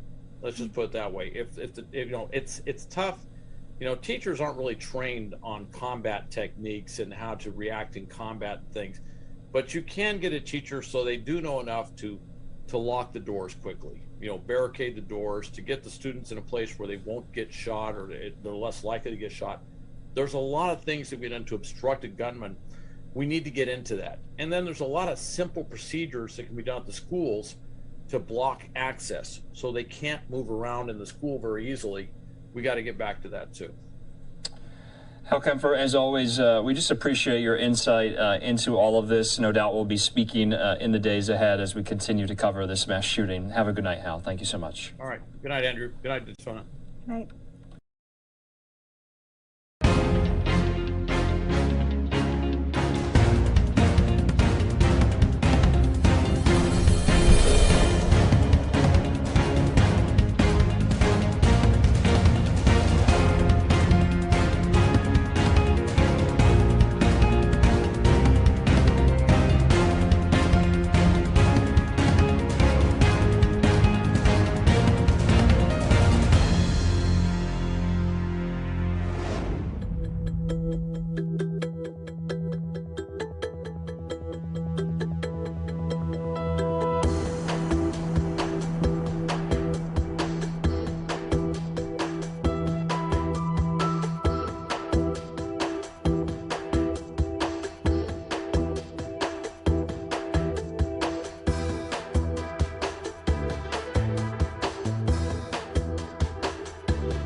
Present. Senator from Connecticut. Mr. President, there are 14 kids dead in an elementary school in Texas right now.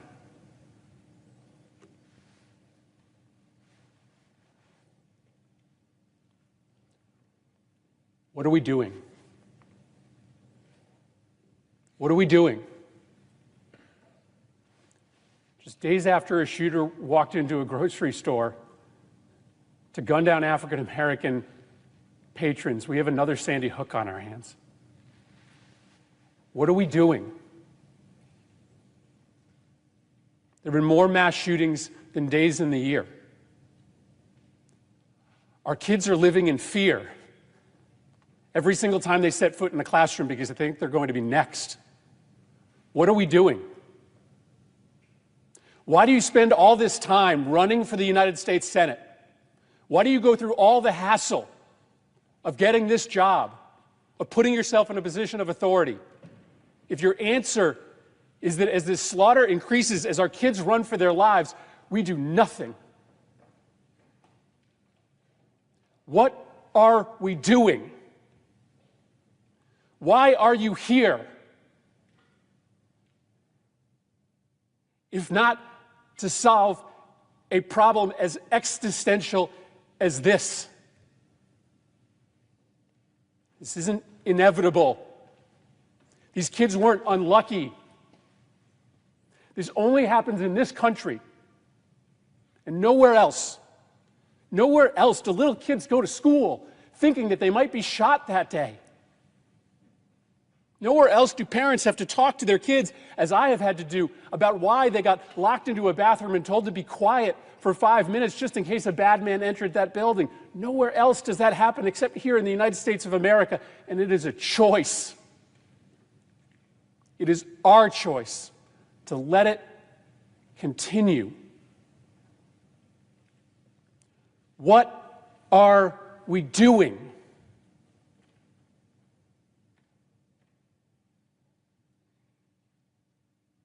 In Sandy Hook Elementary School, after those kids came back into those classrooms, they had to adopt a practice in which there would be a safe word that the kids would say if they started to get thoughts in their brain about what they saw that day. If they started to get nightmares during the day, reliving stepping over their classmates' bodies as they tried to flee the school. In one classroom, that word was monkey. And over through the day, kids would stand up and yell, monkey. And a teacher or a paraprofessional would have to go over to that kid, take them out of the classroom, talk to them about what they had seen, work them through their issues. Sandy Hook will never, ever be the same. This community in Texas will never, ever be the same. Why? Why are we here? If not to try to make sure that fewer schools and fewer communities go through what Sandy Hook has gone through, what Uvalde is going through. Our heart is breaking for these families. Every ounce of love and thoughts and prayers we can send, we are sending. But I'm here on this floor to beg, to literally get down on my hands and knees and beg my colleagues. Find a path forward here. Work with us to find a way to pass laws that make this less likely. I understand my Republican colleagues will not agree to everything that I may support, but there is a common denominator that we can find. There is a place where we can achieve agreement that may not guarantee that America never, ever again sees a mass shooting, that may not overnight cut in half the number of murders that happen in America. It will not solve the problem of American violence by itself, but by doing something, we at least stop sending this quiet message of endorsement to these killers whose brains are breaking, who see the highest levels of government doing nothing, shooting after shooting.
Eddie Caban, CEO of the MTA, Janel Lieber, and thank you once again for taking the time out to be here.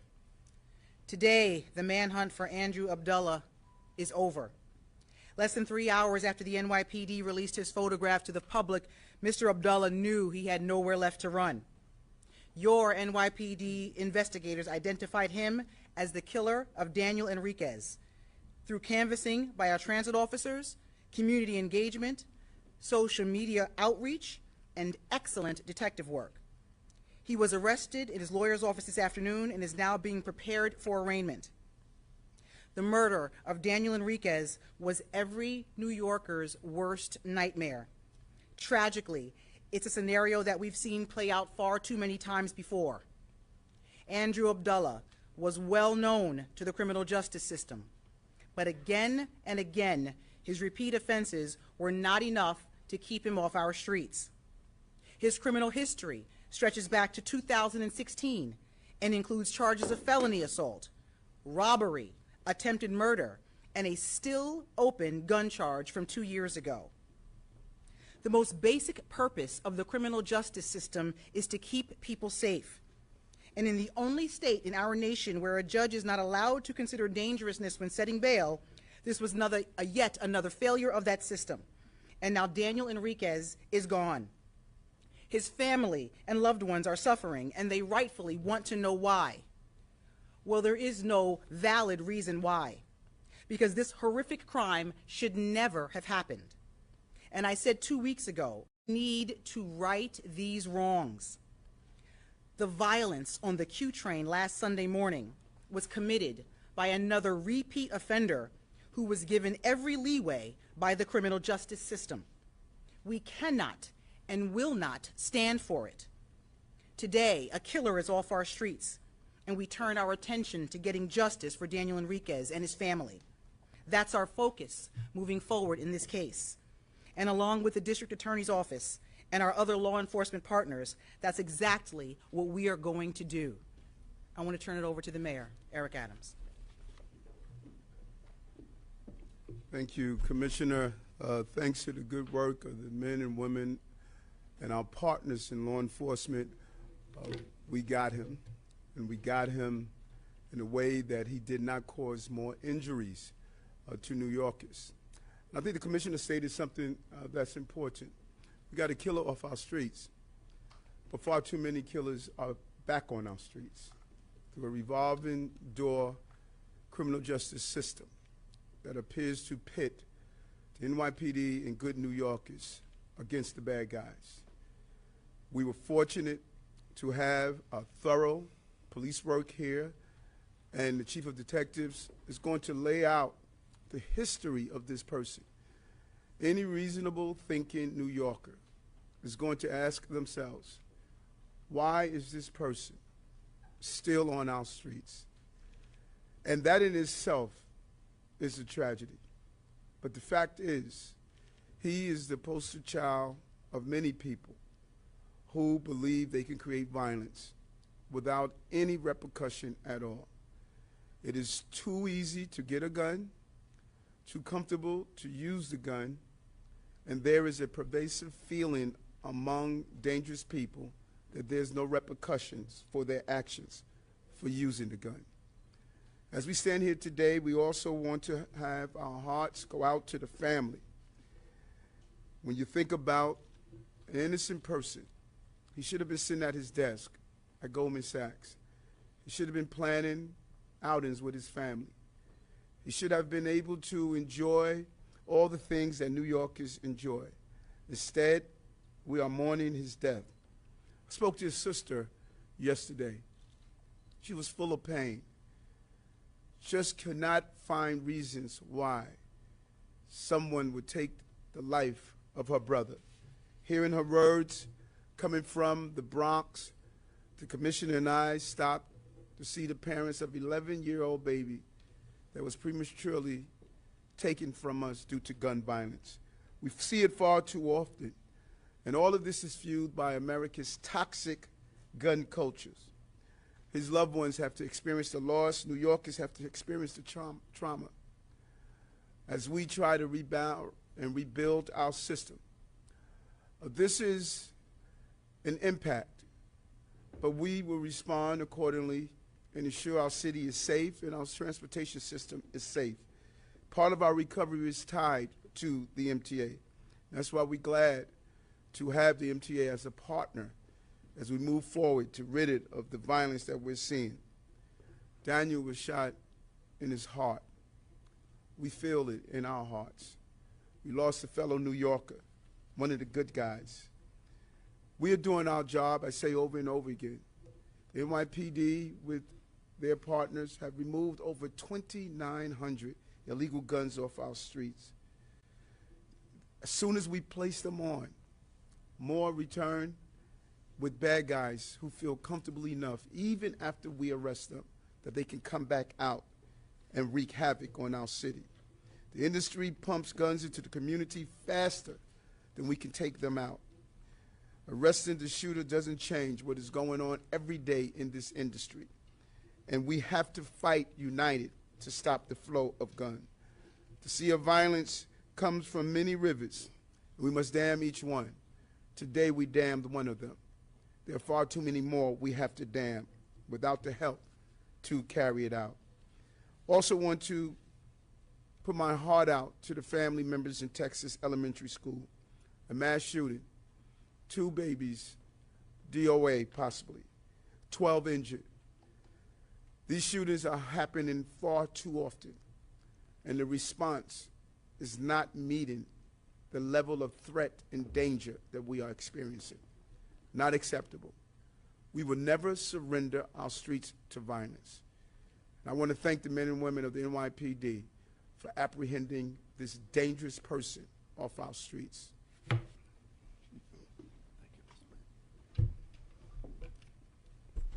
Thank you, Mr. Mayor. I'm just going to walk you through the investigation, but before I start, with me is Hank Sortner. He's the Manhattan South Investigative Chief who chaired this investigation. So on Sunday, May 22nd, at approximately 11:42 a.m., in the last car of a Manhattan-bound Q train, while it was approaching the Canal Street station, eyewitnesses stated that a male was pacing back and forth inside the train car, muttering to himself. The only distinguishable words heard were, "No phones." The male suddenly and without any prior interactions or provocation walked up to our victim, a 48-year-old male named Daniel Enriquez and shot him one time in the chest. He was later pronounced at Bellevue Hospital. A 9mm shell casing was recovered on the scene. As soon as the train stopped, the perpetrator exited the train onto the platform and fled on foot up the staircase. As he reached the top of the staircase at Lafayette and Canal Street, he handed off the firearm to a homeless male identified as Jabbar Balding. Mr. Balding was apprehended and interviewed. He stated that he does not know who the perpetrator is and just randomly handed him the gun. Further investigation and in-depth interviews later led to the recovery of that gun. It is a 9mm Ruger firearm reported stolen in Hampton, Virginia, on November 18th of 2019. It is a ballistics match to the shell casing on the train. Investigators were able, through video taken on the train by passengers and video at the turnstile gate, to get a description of our shooter, which was a male black with gray sweatpants and a black hoodie. Approximately 11 minutes later, transit officers responding to the scene stopped the suspect. He had altered his appearance. Later, detectives recovered video of that male removing his hoodie and carrying a backpack. That male was identified as Andrew Abdullah, a 9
block gang member.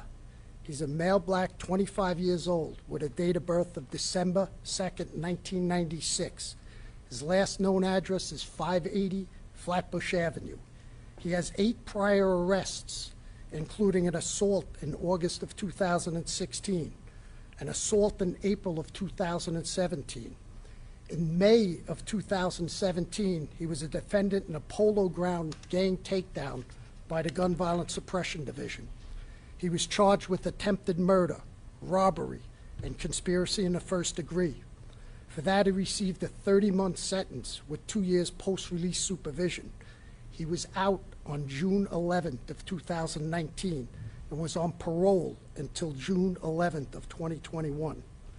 He was again arrested on January 25th of 2020, this time with a loaded firearm, a .40 caliber.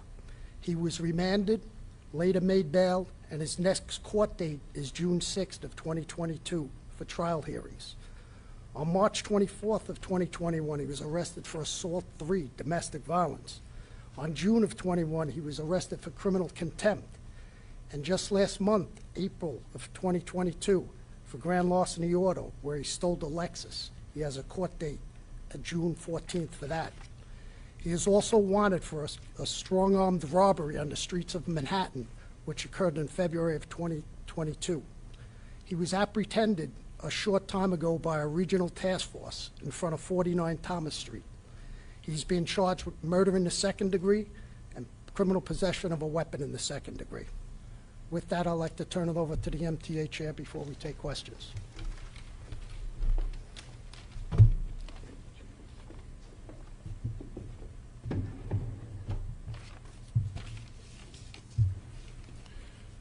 When I first saw the images from the MTA cameras on Sunday, I was worried about how the police were going to catch this guy. He was wearing a hoodie and a mask. Then I said to myself, it's the NYPD. They'll get him. And here we are. Thank you, Mr. Mayor. Thank you, Commissioner Sewell. Thank you to everybody at the NYPD. The NYPD is as good an investigative force as any in the world. New Yorkers know the NYPD is going to get the bad guys. On behalf of Governor Hochul and on behalf of MTA riders and MTA workers and all New Yorkers, thank you. Thank you. But we also need to focus on what the mayor is saying, on how we need to make sure that we don't just catch bad guys after the fact, that we get them before the crime occurs, that we interdict.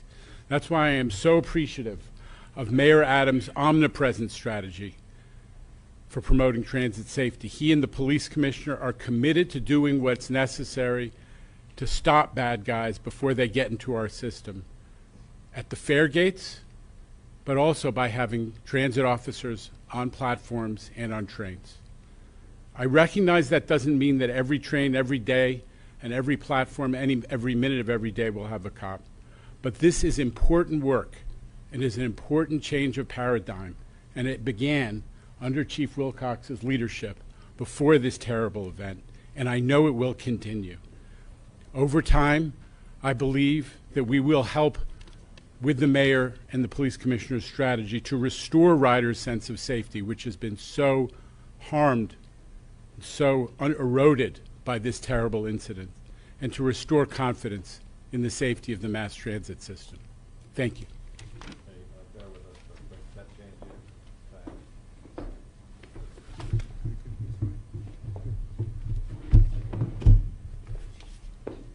All right, questions? My question is for Mayor Eric Adams, I think his name now. Bishop Lamar Whitehead, who you have a long-time relationship and friendship with, outside the precinct, he said that he coordinated the suspect turning himself in. He said he was speaking with you throughout the day to coordinate it. Do you want to talk about the conversations you had? Can you confirm, is he working with the administration? Is he working in some capacity, especially as a bridge to try to, in his instance, he said that you were happy that he was assisting the suspect in turning himself in? Well, we always encourage, particularly the religious leaders. I have a good relationship with many of the religious leaders throughout the city. And when it was placed on my radar that this person wanted to turn themselves in, I communicated with law enforcement because it's about getting the bad guy off the street. That's what we did. And all that participated in assisting us to do so, we say thank you. This is the good guys won today by getting him off the streets. And does Bishop Whitehead, I know you have a relationship with him, but is he working in some formal capacity with the administration? No. Steve Barnes, 880.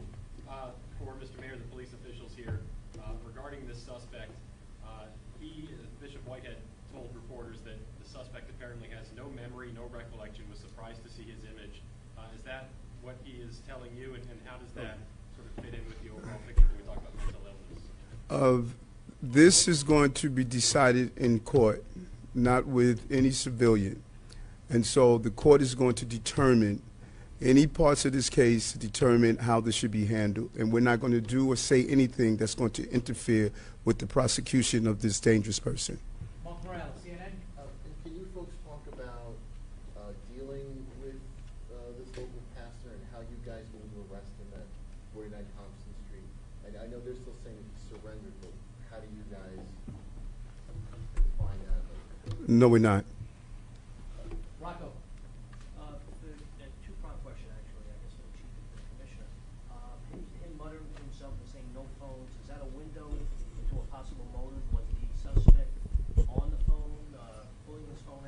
No, we don't know why he says it. We believe that it was maybe he wants nobody to take phone cameras of the incident that was about to go down. Okay, and then for the Commissioner, you talked about breakdowns in the criminal justice system. Based on the record as Chief Essex just laid out, at what point was there a breakdown? Should he have been behind bars based on your review of his record thus far?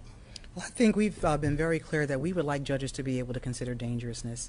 And clearly with the history that the Chief laid out, there are times in this case where a judge could have considered possibly that he may have been a danger to society and he should not have been on the street. Hold on, I want to touch on that also. The attempted murder, he got 30 months. He shot someone. So he failed the first time. He murdered someone this time. That's a breakdown. We should not be plea bargaining in these cases, particularly in gun violence. We're laser focused on gun violence, and we should not be plea bargaining these cases on gun violence. Here's a person that shot someone, robbery. When you look at the top charges, he was able to plea down to, I believe, an attempted gun possession. That's just a breakdown in how we're not taking this stuff serious. It may be too early to notice, but did he give up a bigger fish, so to speak? Is that why? I'm sorry? Did he give up a bigger fish, so to speak? Do you know much about There's no fish bigger than the person that pulls the trigger. Yeah, for Chief Essex, did he make any statements when he was taken into custody? No, he's represented by counsel. No statements. Mayor Adams, just to go back to, what is the connection between the bishop and Abdullah? Why was he involved in any way, shape, or form? That's something I think that you have to ask the bishop. I don't know the connection. All I wanted was this bad guy off the street, and whomever wanted to participate in assisting us doing so in any way, that's good enough for me. He could answer that question. I can't. Were you aware that apparently Talking to me or the chief? Abdullah wanted to surrender to you, Mayor Adams? Was that a part of the conversation as well? And what's your response to that? This is an active case in front of the DA, and I'm not going to say anything that's going to impede the investigation at all. If the district attorney wants me to come in and sit down and have a thorough conversation, I'm willing to do so. But we're not going to do anything to allow this person to in any way impede the trial and conviction of him. All right, guys, we're going to do one or two more. Carol Dioria, 1010. Yeah, this is a question from my office. You had Bo Jang surrender, until Abdullah now made an arrangement to come in, and the subway shooter in Brooklyn turned something. Is there any pattern there, or is it, do you think it's just coincidence, or is there, some fear that they should do it first before they do it?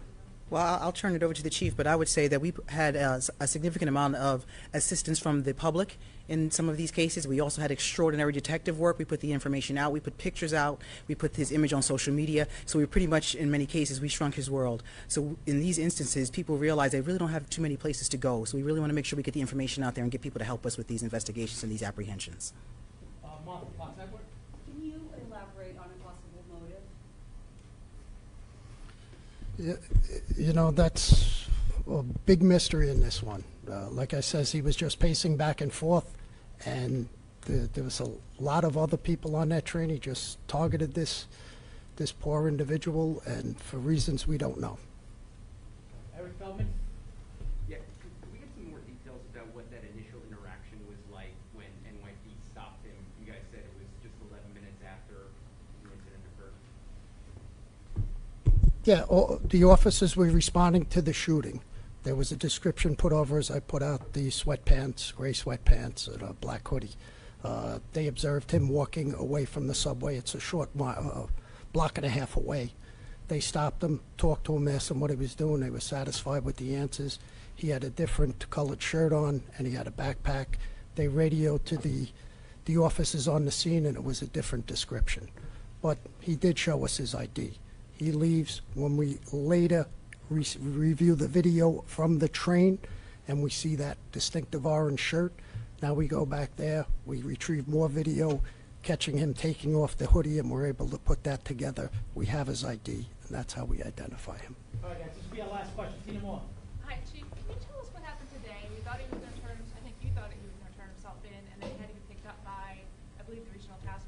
Yes.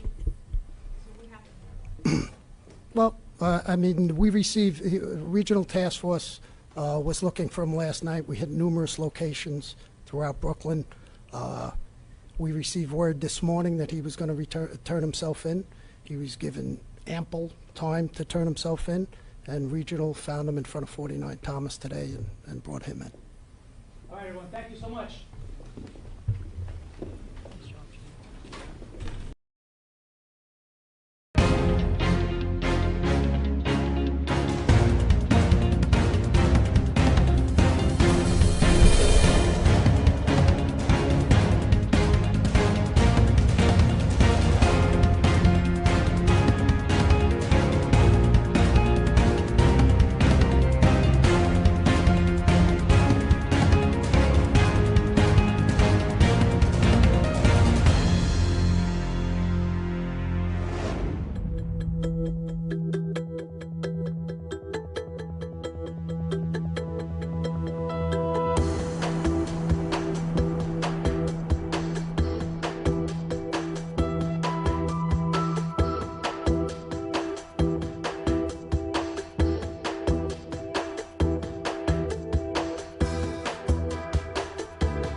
Looking at the results tonight, it looks like Team Kemp has chopped a lot of wood over the last few months.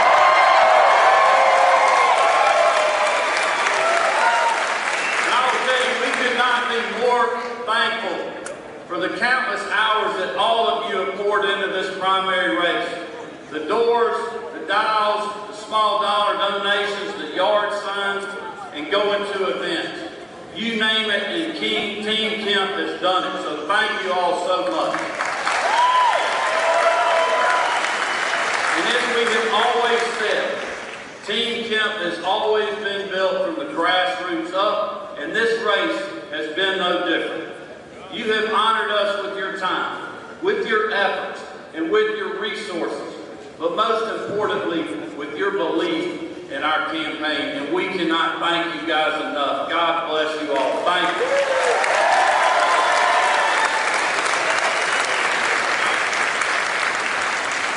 Back when I first ran for the state senate as a local construction guy in Athens who was fed up with government bureaucracy, there were a lot of people that said I wouldn't be the incumbent state senator, but I knew better.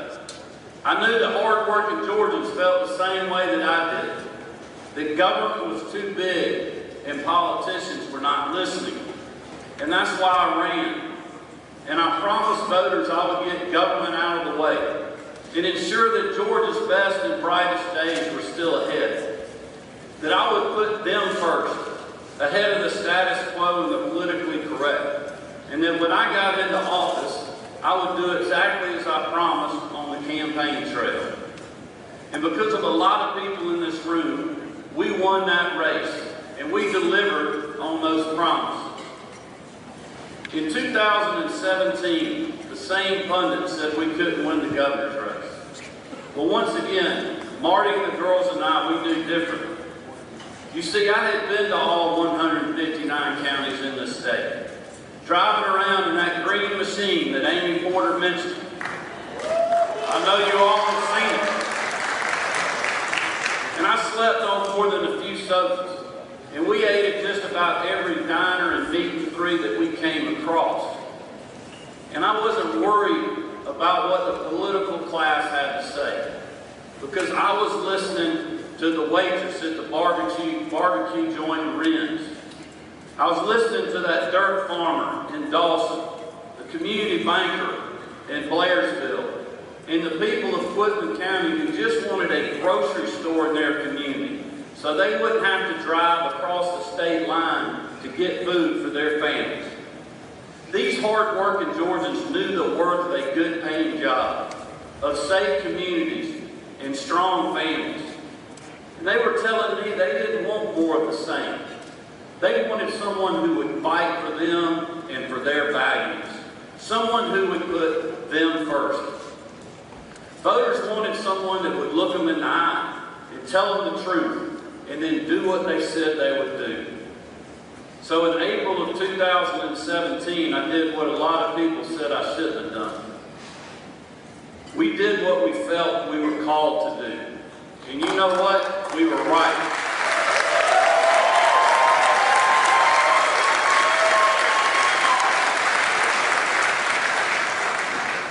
Since our family has been honored to serve you, we have accomplished so much. And there's so many in this room that I've been serving with that's helped us do that. And I want to thank you all for your support and your leadership. We have a great team in our state.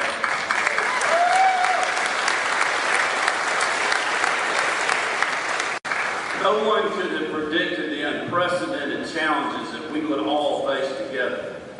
But we hunkered down, and we emerged stronger than ever. And we stood up for life at the heartbeat. We cracked down on gangs and human trafficking. We expanded access to rural broadband. We lowered the cost of health insurance. And we back and will continue to back our men and women in law enforcement.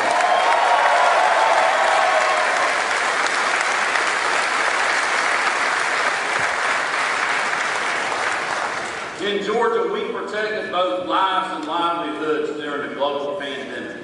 We passed historic tax cuts, raised teacher pay, and brought the 2 largest economic development projects in state history to Georgia. We created record jobs, kept woke politics out of the classroom and off our ball fields. We brought violent criminals to justice, put more money in our schools, and secured our elections. Even in the middle of a tough primary, conservatives across our state didn't listen to the noise. They didn't get distracted. They knew our record of fighting and winning for hard-working Georgians. And tonight, because of your support, Georgia Republicans went to the ballot box and overwhelmingly endorsed 4 more years of our vision for this great.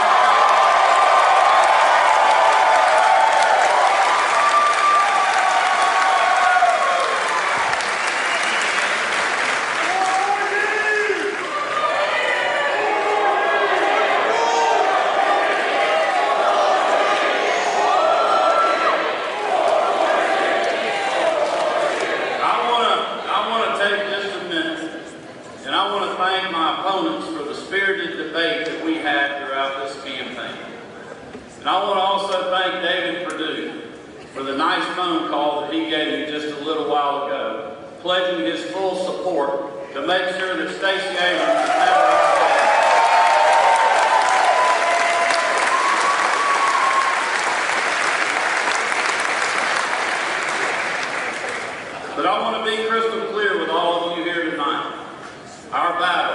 far from over.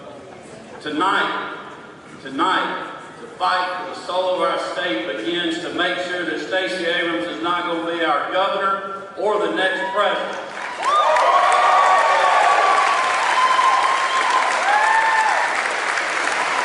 And the reason that's so important is because Abrams would take Georgia in a completely different direction. We don't have to wonder what she would do if she was governor. She's already told us in her own words. When Georgia was the first state to reopen, Stacey Abrams campaigned for longer lockdowns. When Georgia got people back to work, Stacey Abrams wanted hard-working Georgians to stay in their basements. When Georgia got kids safely back in the classroom, Stacey Abrams wanted them to stay home in front of the screen. And when we gave people an option to wear a mask or get vaccinated, Stacey Abrams championed more government mandates on you and your family.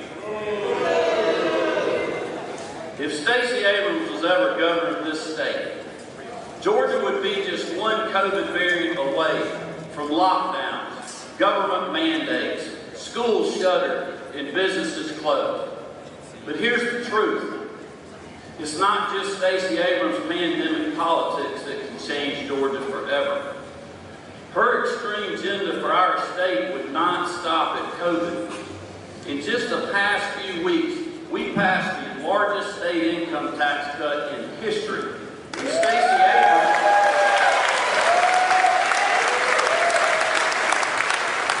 Abrams wants to raise your taxes. We're sending over $1 billion back to you, Georgia taxpayers, to help you deal with Biden's 40-year high inflation. Stacey Abrams disagrees with this. She thinks state government should keep more of your hard-earned tax dollars. We passed common sense legislation that gives parents a voice and keeps partisan agendas out of our schools and off our ball fields. But Stacey Abrams wants her woke politics to be the law of the land and the lesson plan in our classrooms. Well, you know what? Not on my watch.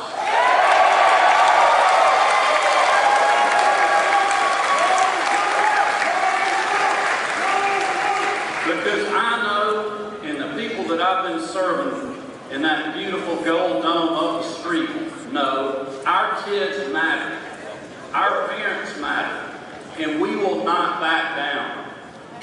Over the last 3 years, we've passed legislation that toughens penalties on criminals and prevents local governments from defunding the police. Stacey Abrams has supported the defund the police movement. Stacey Abrams may have made excuses about a scheduling conflict when Joe Biden came to town. But the truth is this: she has embraced the disastrous Biden agenda at every single turn. Folks, you can see the choice on the ballot this November is crystal clear. Stacey Abrams' far-left campaign for governor in 2022 is only a warm-up for her presidential run in 2024. In fact, just a few days ago, Abrams was pretty honest about what she thinks about our great state. In front of a bunch of Democratic activists, she said she was tired of hearing how Georgia's the top state for business because she thinks we're the worst state to live in. I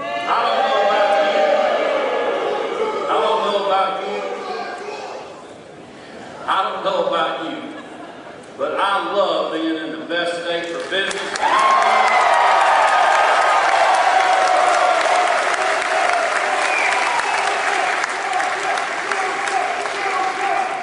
But I also love living in Georgia. Don't you?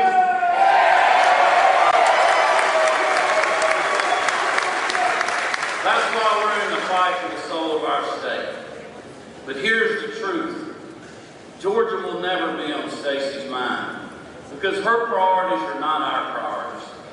Her radical ideas are meant to please people in New York, California, and Chicago who are funding her campaign.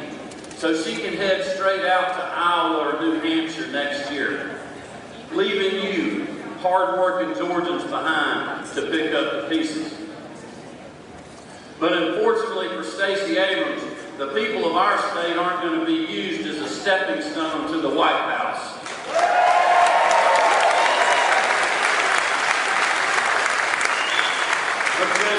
Because it's my belief that together, we're going to make sure Stacey's road to Pennsylvania Avenue stops right here in the Peach State.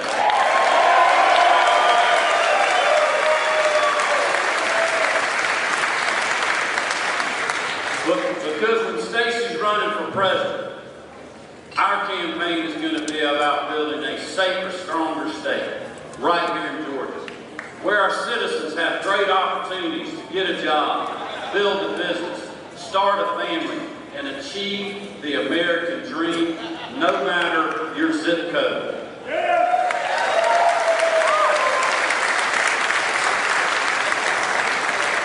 Four more years of the Kemp administration will mean that you keep more of your hard-earned money. Your communities will be safe. Your kids will be in school without fear of partisan agendas in the classroom. Parents will have a voice, and we'll keep working to bring good-paying jobs to every corner of our state. Marty and the girls and I will be focused on putting you first, not the elites on the presidential campaign circuit. Like I have through these last 4 years, I will keep listening to the people who have given me the honor of being their 83rd governor. Because at the end of the day, I'm still a construction guy from Athens, a hard-working Georgian just like you are.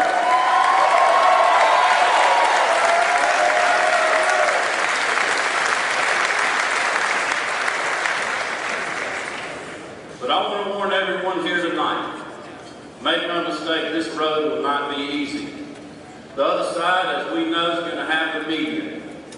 They're going to have the money. They're going to have every left-wing politician in the country coming down here to tell you who your next governor should be. The pundits have already started doubting us. They say Stacey's too tough to beat, for the second time, I might add.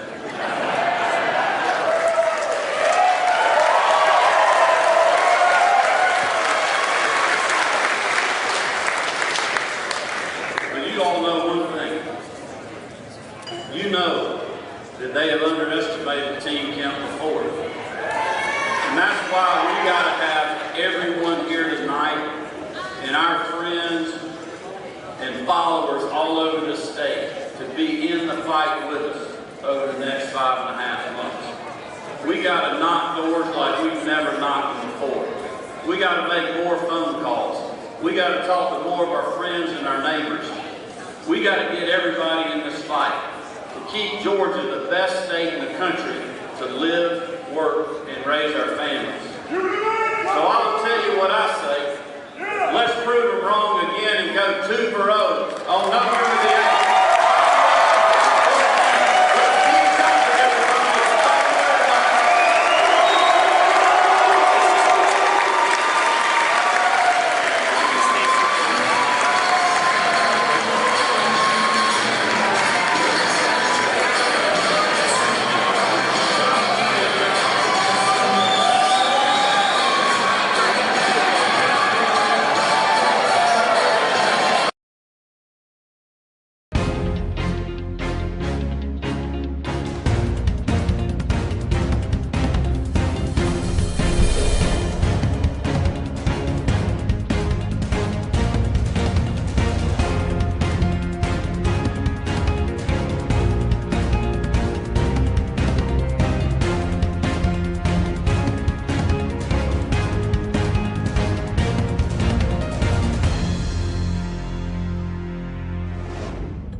few seconds and just close your eyes for a moment and just say a special prayer for all the people there in Texas for a moment.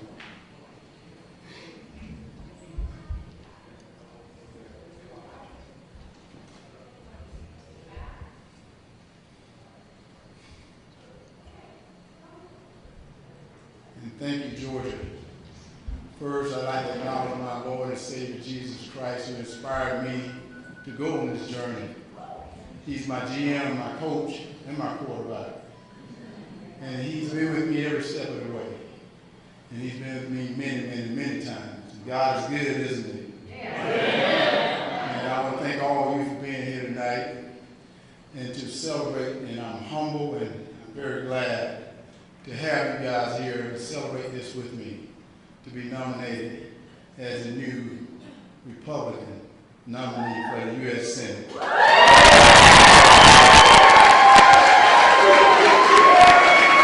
As you can see, I don't look like a politician. I don't talk like a politician. I don't even dress like a politician, because my neck is a little bit too big this time. But I like not being a politician. Politicians are messing this country up. But don't you worry, I'm here to help fix it. You know, I said everybody likes a destination, but nobody wants to travel the journey. Because that journey can be hard. Well, nothing worth doing is very easy. And it may look easy to some people, but it never is. I've been through some difficult journeys in my life. Growing up, I've had some trouble. I had some tough times. But my athletic career was my outlet. So I went through some very hard times through it. But because of my faith in my family and my professional help, they helped me through my mental health struggles. So asking for help changed my life. I built a successful chicken business. I hustled. Man, did I work. I worked hard. Traveled the country, selling chicken, sleeping in airports. I went through some ups and downs, like any business owner trying to build his business and provide for his family. It may sound funny, but I wouldn't trade those struggles for anything. They made me a strong man, a better man, and this Senate seat is no different. I knew it wouldn't be easy, and it was about to get harder. But that's the way I like it. I've been practicing, studying, training, working, and fighting is hard, but that's my life. That's how you rise. That's how you win. That's how the kids from Rice are planning to give back to the people of Georgia. You've always believed in me and supported me, so now it's time for me to return the favor. You know, when God planted the seed in my heart, he planted it in my wife's heart as well. We prayed about it. It was a big decision, but we're in this together. We're united. And now, we're on this journey together.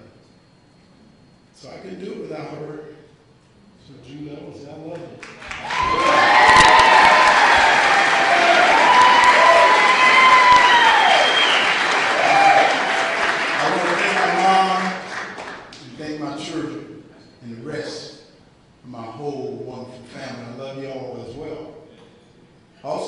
My campaign staff, my volunteers, and all the people that are part of Team Herschel.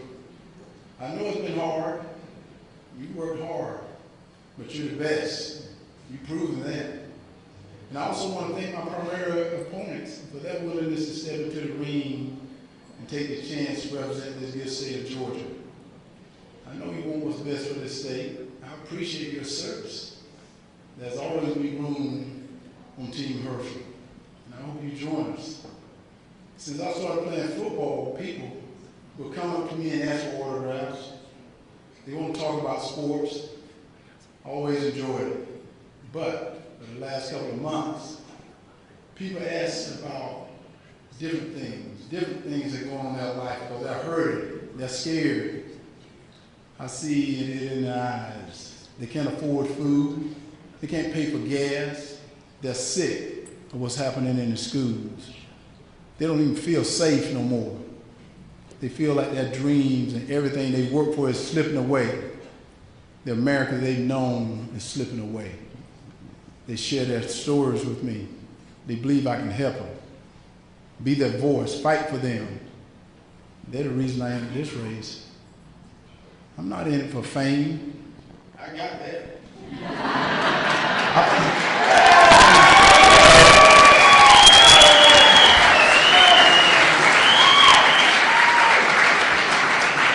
I'm not in it for glory. I got that too. And not for power. My power comes from the Holy God. I'm in this race for a young lady named Crystal. She's a truck driver, a single mom. She's on the road trying to earn enough money to take care of her daughter. It's getting harder as she's trying to afford food and gas and health insurance.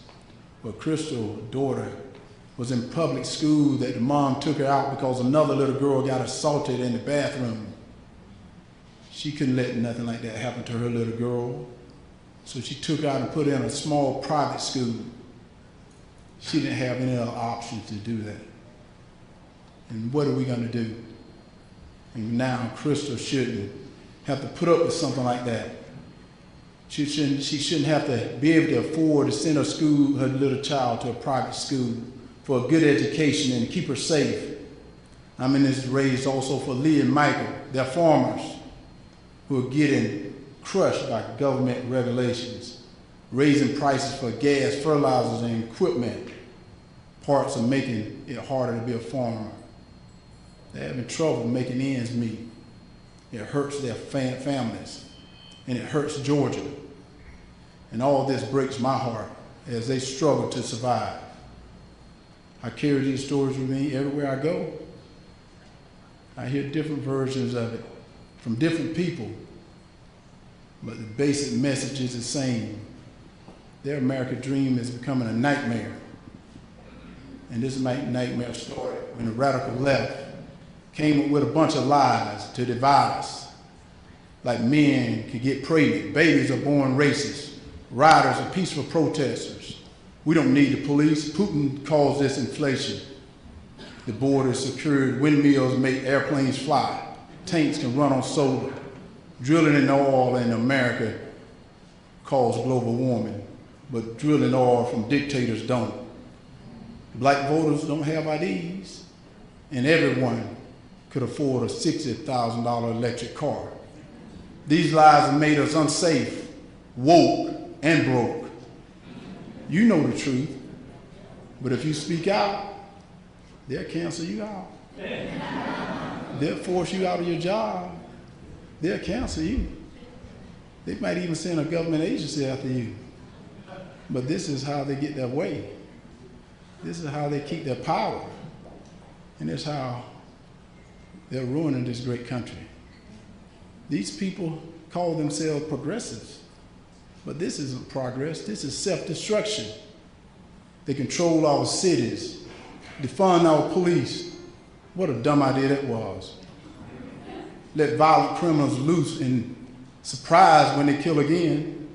Or worse, they ignore it. All the drugs that are coming into this, killing our kids, friends, families, and neighbors. They control the federal government, dress Joe Biden up as a woke outfit, you know that. And they walk around the White House as they push these policies that hurting Americans, showing weakness to our enemies. They pour millions of dollars in Raphael Warnock campaign so they can continue their destruction. In return, he's put a rubber stamp on Joe Biden policies. You've seen it. And he voted lockstep with New York Senator Chuck Schumer. I got news for him. Georgia, not New York.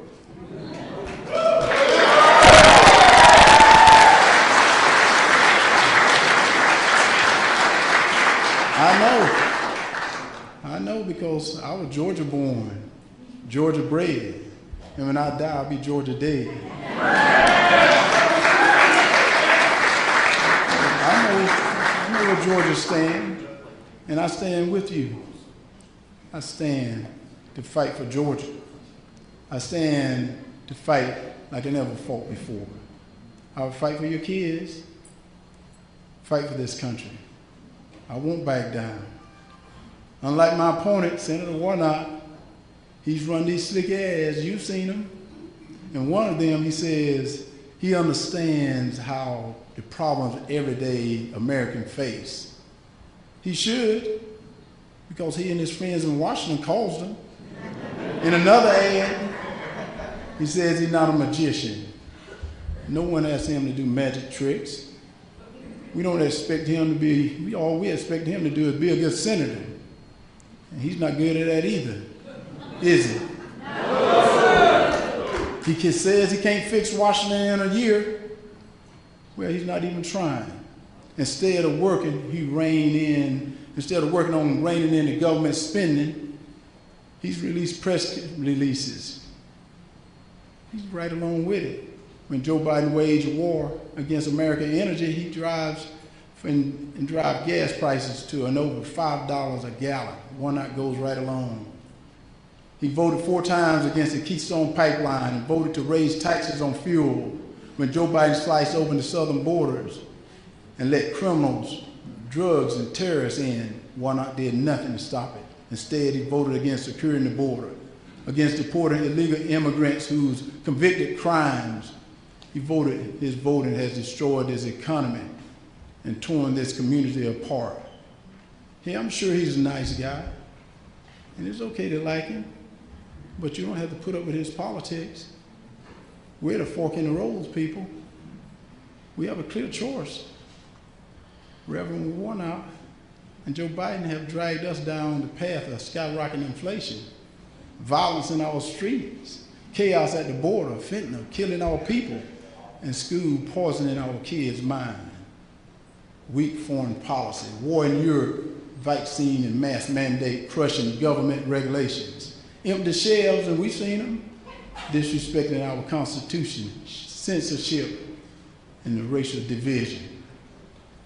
And if you're okay with that, send Senator Warnock back to Washington. He'll give you more of it. I can guarantee you that. But I think we've had enough of it. Don't you?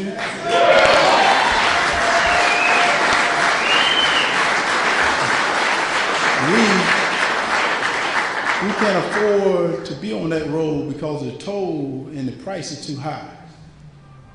So run with me on a much better road, a road to the America's dream. It's a big, beautiful road that's open to everyone. It doesn't matter where you came from and what color you are. There's a road where everyone has the freedom to speak their mind, the freedom to keep all their hard-earned money, freedom to practice and their faith and make your own medical decisions, freedom to protect your family and yourself. It's a road that allows us to produce our own energy instead of asking enemies to produce it for us. It leads to securing our borders, safe communities, school choice, parents' rights, fairness with female athletes, smart foreign policies, less red tape for businesses, less government spending, better health and care, and most of all, unity. In America, we don't have to agree on everything, but we sure hear everyone out. We can accomplish a lot together, but first we have to focus on our common goals instead of our differences. I gotta warn you though, it's gonna be a bumpy ride. Because the people in Washington who want to stay in power will come after me with more lies and attacks. They'll come after you too. But I'm prepared to take the hits. The harder they come, the harder I'll fight. And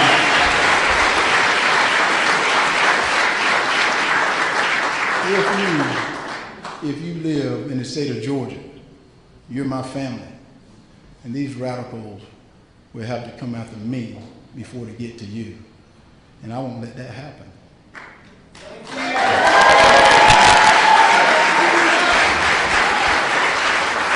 We won the conference, but the big game is in November. We have to get ready. I need all of my team. I need all Republicans, including those that voted in my primary opponents. I want Democrats, independents, all the good, decent people who want to protect their kids and their communities and to keep that dream alive. Hey, I like to say to my Democrat friends, don't worry that you'll be abandoning your party by supporting me. Your party abandoned you. That's right.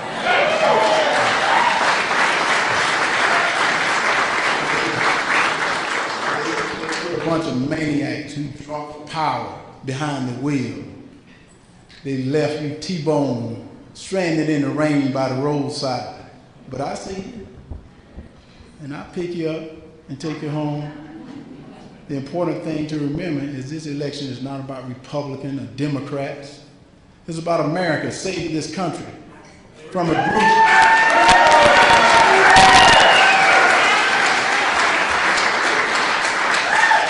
About saving this group, this of America, from a group that don't even like you. They don't even like this country.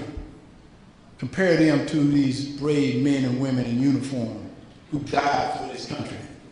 Well, there's no comparison in my mind. It's time for us to wake up from this nightmare. It's time for us to get up, get back on track. We got work to do, and the way we do it is through our vote. Our right to vote is a gift that was paid for by blood and sweat from our patriots. We can't take this lightly. Georgia, do you realize that the future of this great country is on our shoulders? That's because the road to defeating Biden's agenda runs right through Georgia. And in order to stop Biden, we have to defeat Warnock. Plain and simple. Georgia, are you ready? Are you ready to take that seat back?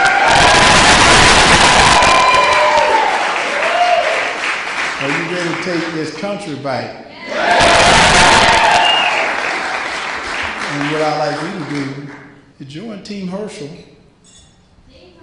make a donation, volunteer to help, and in November, vote Herschel Jr. Walker for your U.S. Senate. All right? And I want you guys to repeat after me real loudly, because this is something I always leave for the people to hear this. No weapon, formed against me shall prosper.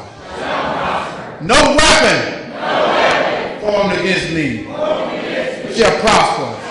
No weapon formed against me shall prosper. And no weapon formed against you shall prosper. So Georgia,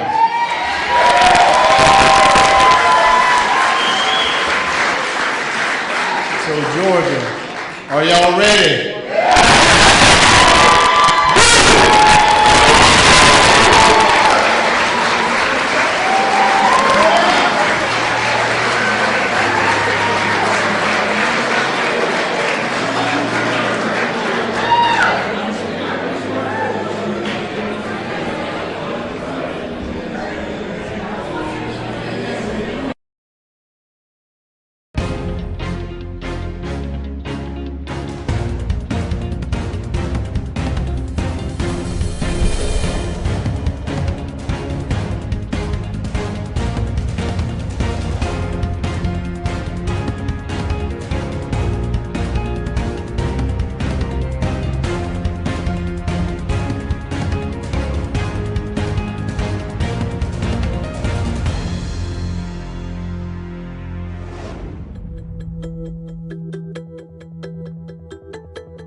weekend. Can you say what the U.S. policy is? Will the U.S. militarily defend Taiwan in case of an invasion? As you heard from the president today, as you heard from the president the other day in Tokyo, when President Biden said, and I quote, "Our policy towards Taiwan has not changed at all. We remain committed to supporting the peace and stability across the Taiwan Straits and ensuring there is no unilateral change to the status quo." That is where we were then. That is where we are today, as you heard the president say again today. What the president said is that our policy has not changed. He reiterated that our One China policy and our commitment to peace and stability across the Taiwan Strait, of course, remains.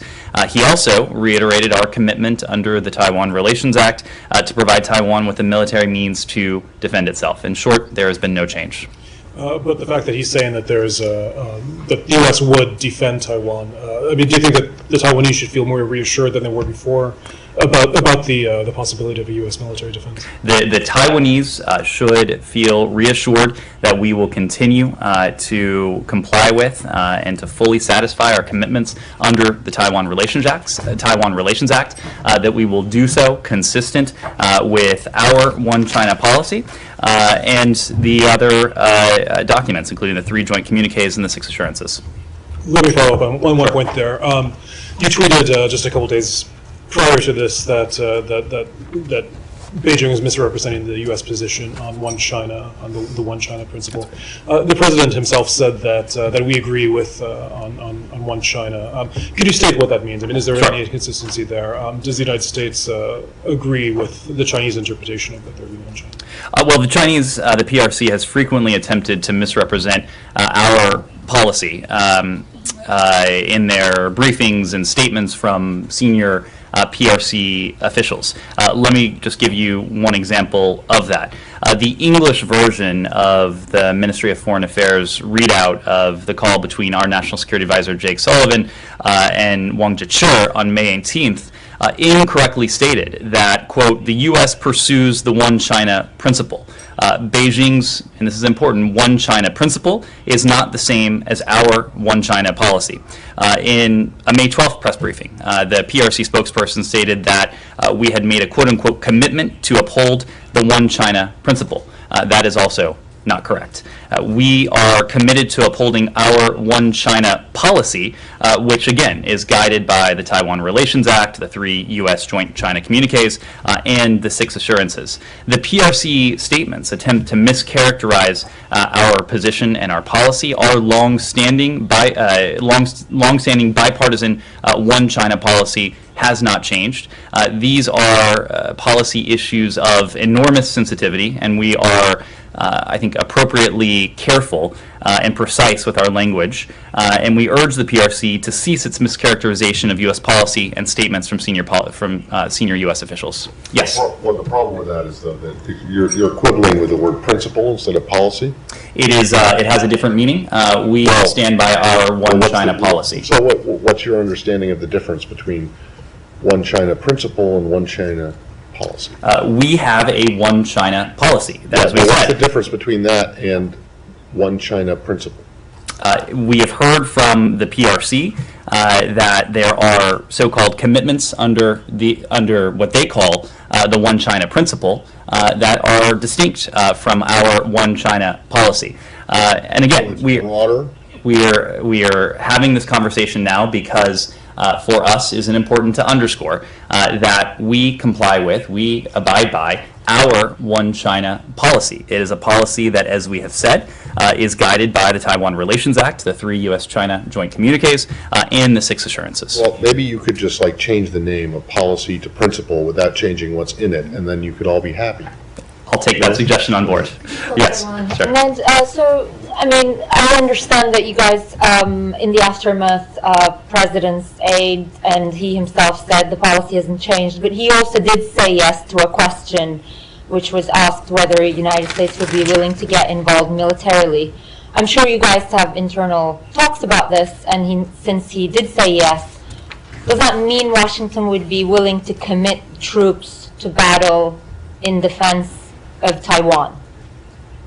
The president was not announcing any change in our policy. The president actually. But the question was very clear, and he did say yes. Well, this is not the first time that. You are also omitting what he said when he started the question. I don't want to embarrass you. I know you walked in a couple minutes late, but I did start by saying. There was no 2-minute warning. I did start by saying that the president, when he was asked, very clearly stated, and I quote, "Our policy towards Taiwan has not changed at all. We remain committed to supporting the peace and stability across the Taiwan Straits and ensuring that there is no unilateral change to the status quo."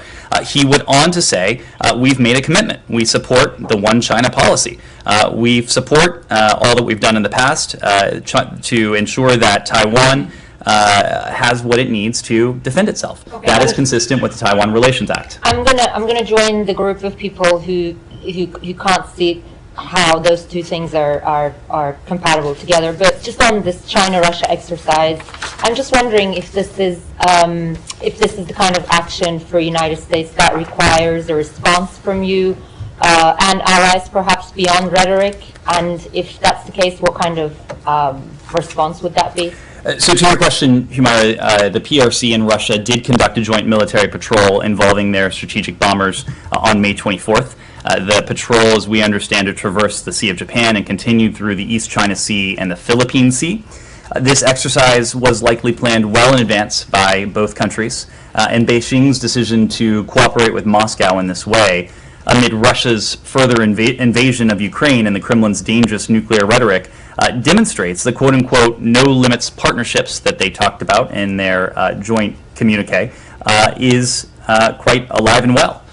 And the president's, on the other hand, the president's successful visit to the ROK and Japan, where he met with our treaty allies on a bilateral basis, where he also convened the Quad for the fourth time during this administration, coupled with the launch of discussions on IPEF, the Indo-Pacific Economic Framework, that demonstrates a stark contrast to what we've seen from Russia and China. It demonstrates our commitment to a free and open Indo-Pacific region. That was at the heart of the president's visit to Japan, to the Republic of Korea.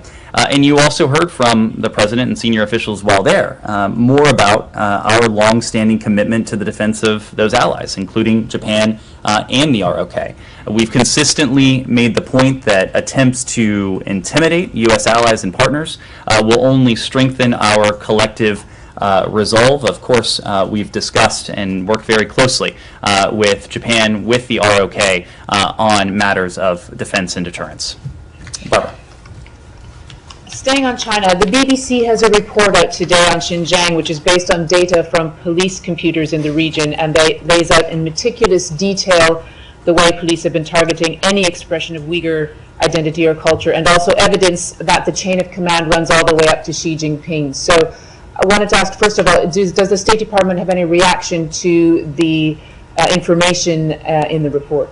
So I did happen to see that report. We are appalled by the reports and the jarring images of the PRC's internment camps in Xinjiang from 2018, those reports that are in those images that are being shared online.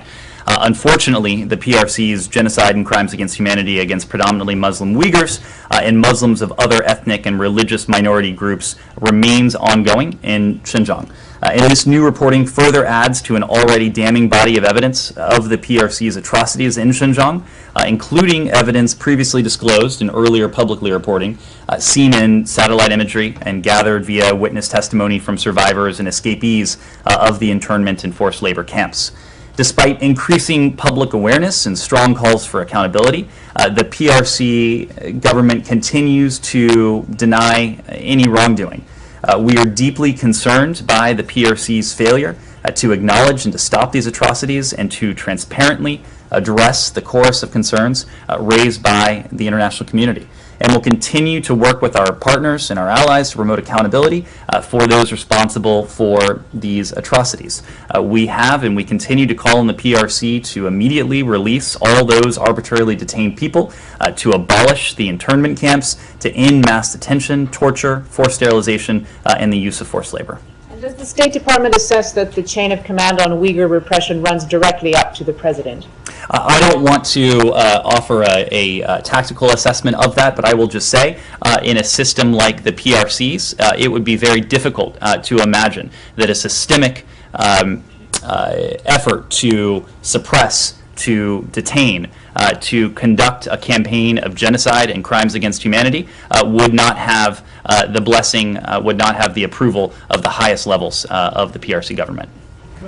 Sure. On this, this of course happens as the UN High Commissioner for Human Rights is in China. Do you think this adds any complications to her visit? Do you think that she should be looking specifically at this?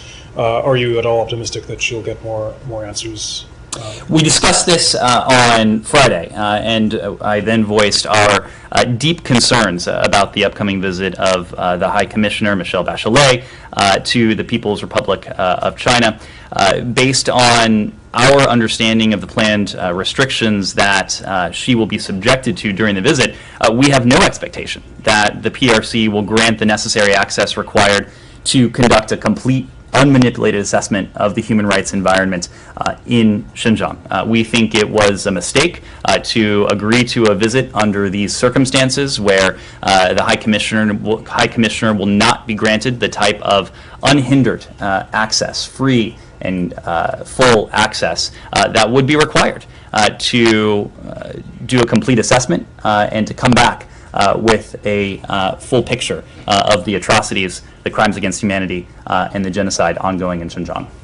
All right, can I just say, in your response to Barbara's second question about whether the chain of command runs all the way up to the president of China, in your response, are you suggesting that it's hard for the U.S. to believe that President Xi or his inner circle, his top aides, did not specifically order war crimes, quote, crimes against humanity? I don't believe I said war crimes. Well, you said crimes against humanity. Correct. Okay, so crimes against humanity. Are you saying that you? I believe the question was, are they aware of it? Yeah, but you said it would be difficult. The chain of command runs up to the president. Right. So is it the U.S. So is it the administration's position that President Xi or his inner circle have specifically directed local authorities on the ground to commit crimes against humanity? I believe what I said is that it would be hard for us to imagine that the type of systemic atrocities, crimes against humanity, and ongoing campaign of genocide would not, that the senior-most levels of the PRC government would be unaware of it. No, not unaware, but that they ordered it. Again, I don't want to speak to specific potential crimes against humanity, specific acts, but what we're seeing is not a one-off occurrence. What we're seeing is a systemic campaign of repression, of crimes against humanity, of genocide. Yes? I don't know if you made any statement regarding the Turkish plan to control more territories in North Syria, or if you have any comment on that. Yes, I do. So we are deeply concerned about reports and discussions of potential increased military activity in northern Syria, and in particular its impact on the civilian population there. We condemn any escalation. We support maintenance of the current ceasefire lines. We believe it's crucial for all sides to maintain and to respect the ceasefire zones that serve to enhance stability in Syria and to work towards a political solution to this conflict. We expect Turkey to live up to the October 2019 joint statement, including to halt offensive operations in northeast Syria. And we recognize Turkey's legitimate security concerns on Turkey's southern border, but any new offensive would further undermine regional stability and put at risk U.S. forces in the coalition's campaign against ISIS. Yes? A couple of questions on Russia-Ukraine. Today marks 3 months of the war. Let me start with the Secretary's call with Ukrainian Foreign Minister. One of the topics was about unblocking food export. The question is, what are you going to do about it? Will there be U.S. warships involved to ease up the situation? Sorry, a U.S. warship, are you considering sending a U.S. warship to the Black Sea to help Ukraine on this? So we are deeply concerned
with the attendant consequences and implications of Russia's war against Ukraine. And one of the most concerning trend lines has been the rise in food prices, the rise in commodity prices that Russia's war has precipitated.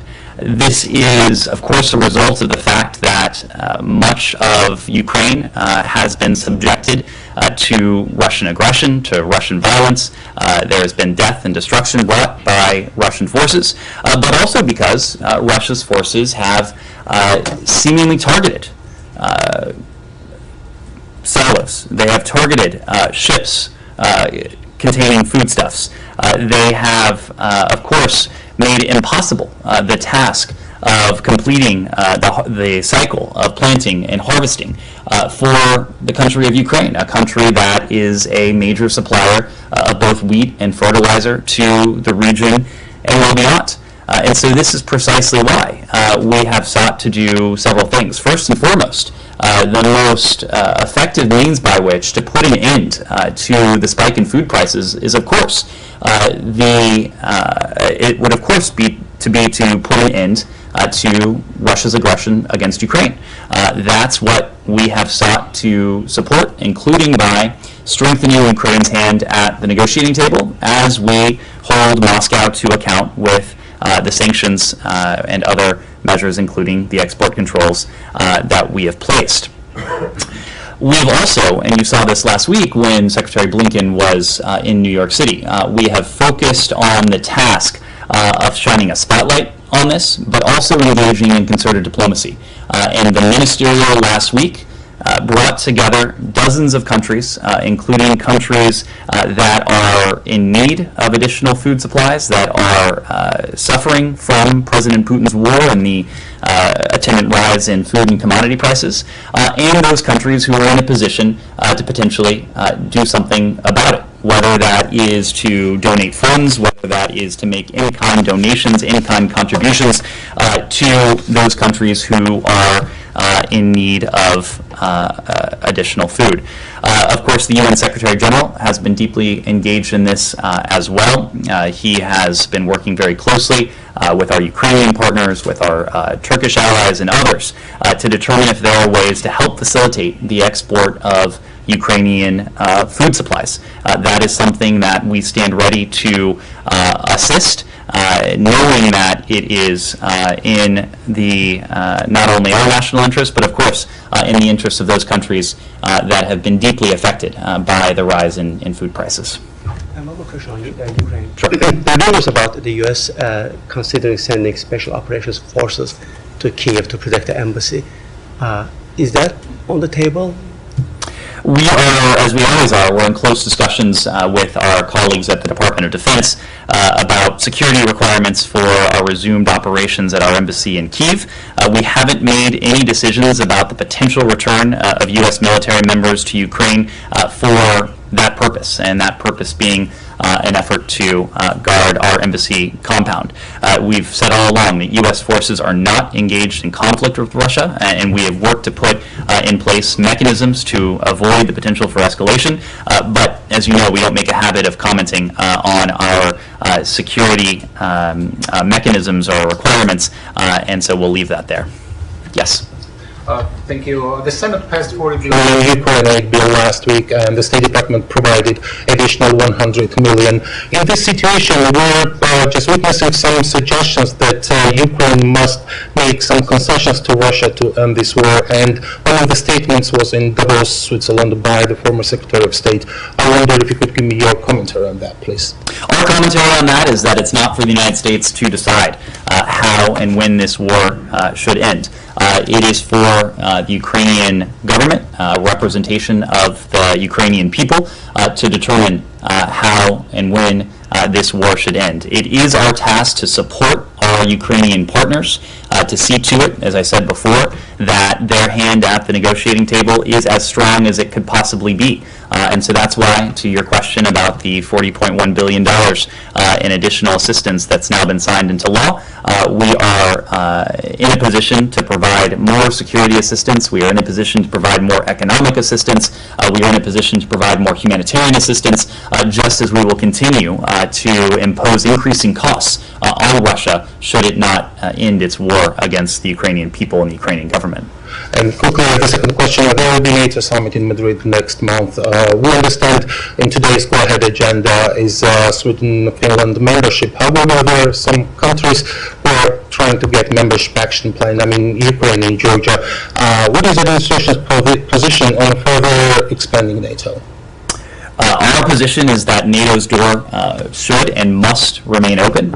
It should and must remain open for all aspirant countries. Right now, we have 2 applicant countries whose accession is pending before the alliance. These are countries that have worked closely with NATO over the course of decades. We've worked closely together militarily. These are developed democracies. They are fully integrated in terms of with NATO militarily. They're close partners of the United States. They're close partners of many members of the alliance. That, in large part, is what undergirds our assessment that their accession process will be swift. It is something that we are confident will continue to have support from the alliance and its membership. Thank you. Yes. As Russia appears to be making some gains in Ukraine, Ukraine has ramped up calls for multiple launch rocket systems, and they've even said that it's a potential that they could clear sea routes for trade in that case, and other allies have been ramping up the kind of supplies they're giving to Ukraine. What's the administration's temperature on that? Well, in terms of what we've been doing, no country has provided more security assistance to Ukraine and the United States. $3.8 billion since the start of the invasion alone, since February 24th. More than approximately $4.5 billion since the start of this administration. What we have done is to provide our Ukrainian partners with weapons and systems that are appropriate with the contours of the battle in which they find themselves. The systems that we provided early on in this conflict, the types of systems that they would need to defend urban centers like Kyiv, of course, are going to be different systems than we have provided more recently, in more recent weeks, as the battle has shifted to the east and to the south, as the Russians have narrowed, been forced to narrow their war aims, given the effective resistance and the effective defense that our Ukrainian partners have managed to muster with the enabling support of the United States and the security assistance that both we and dozens of countries around the world across 4 continents have provided. So these are discussions that we constantly have with our Ukrainian partners, as has been alluded to already. Secretary Blinken had an opportunity to speak to Foreign Minister Kuleba earlier today. Oftentimes in those conversations, Foreign Minister Kuleba does relay needs and the assessment of needs from Ukraine to the United States. In response to those calls, the Secretary in turn often does get on the phone, get in contact with countries that may have systems or capabilities or models of systems that the United States doesn't have in our inventory. So this is a constant dialogue, a constant conversation to ensure that our Ukrainian partners have precisely what they need, when they need it, and where they need it. Yes? Yeah, so yesterday the Ukrainian Prosecutor General mentioned that they are investigating more than 13,000 war crimes now. She also said that because Ukraine is not a signatory to the Rome Statute, that certain crimes in Ukraine cannot be prosecuted by the ICC. And at the same time, the chance of establishing an international criminal tribunal similar to the ones for Yugoslavia and Rwanda seems low, since those were established by UN Security Council resolutions. China and Russia, of course, would almost certainly veto such a resolution for Ukraine. Is the U.S. still considering supporting an international criminal tribunal for Ukraine? And what mechanisms exist for establishing a viable tribunal without the support of the UN Security Council? Well, we're supporting all appropriate mechanisms, and right now we are providing extensive support to the Ukrainian Prosecutor General and to her team. As we've discussed, the Prosecutor General and her team have appropriate jurisdiction, they have the capabilities, they have the wherewithal that with our support can be effective at holding to account those who are responsible for war crimes. We've already seen one Russian soldier not only go on trial, but plead guilty for the crime that he has committed. Now, of course, the war crimes have been committed seemingly at scale, and so this will be a large-scale effort. It will have deep requirements. We are prepared to continue our support for the Ukrainian Prosecutor General, providing expertise, providing funding, providing information. Part of that effort to collect, to analyze, to document, and to share the evidence of war crimes with the Ukrainian Prosecutor General and her team. Now, of course, this is not the only venue that we've talked about. The Moscow mechanism emanating from the OSCE is another important tool. We worked with the Human Rights Council at the UN to help establish a commission of inquiry on potential war crimes in Ukraine. There are other mechanisms, including the ICC, and we did welcome the announcement by the Prosecutor General of the effort to investigate potential war crimes in Ukraine that we are prepared to support as well. Yes? Yes, so the President of Turkey, Erdogan, said yesterday that Greek Prime Minister no longer existed for him after he visited the United States and met with President Biden. Also, Erdogan is threatening Greece with war. But please, I wanted, if you have any comment on this very serious escalation, and what are you going to do if Turkey attacks Greece? Thank you. Well, we continue to encourage our NATO allies, of course, including Greece and Turkey, to work together to maintain peace and security in the region and to resolve differences diplomatically. We urge our allies to avoid rhetoric that could further raise tensions. As you know, the Greek Prime Minister was in Washington last week. The administration had a very good, important set of meetings with our Greek counterparts. We know that Greece is an indispensable partner and a key NATO ally to the United States. Similarly, Turkey is an important partner of the United States, an important NATO ally. We want to see our partners work together to maintain peace and security in the region. Yes? Yeah. On North Korea, South Korean officials today said North Korea has finished preparations for a 7th nuclear test. Does the United States share that assessment? We share the concern that North Korea may be on the verge of another provocation. This is a concern that we've spoken of for some time now. We have said for the past couple weeks, we have spoken of our expectation that the DPRK may undertake an additional provocation either during the course of the President's visit to the region, which is now essentially concluded, or in the days that followed. Our concern for another potential provocation, be it an ICBM launch, be it a potential 7th nuclear weapons test, our concern has not abated in any way. What would a U.S. response look like, or a coordinated response look like? It's unlikely there's going to be any additional UN Security Council sanctions given current relations with China and Russia. Again, I don't want to get ahead of where we are, but we believe it is important for the international community to weigh in on the side of accountability for these provocations, to impose costs on the DPRK for its continued provocations. This is something that we are discussing with our allies and partners in New York. It is something that the President had an opportunity to discuss in Japan and the ROK as well. He made clear that our commitment to the defense of our treaty allies, Japan and South Korea, is ironclad. We will continue to work closely with them to ensure that we are postured appropriately in terms of our defense and deterrence, and to continue to impose appropriate costs on the DPRK should its provocations continue as we are concerned they might cite.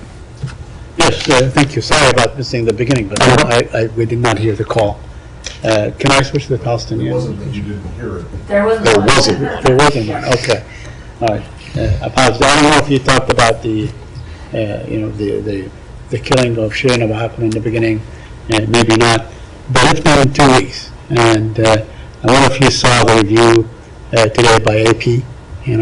That basically puts it squarely and put the blame squarely almost on the Israelis. So, and Israel, a lot has happened in the last couple of weeks. Israel said that it will not pursue a criminal investigation, and you demanded an investigation.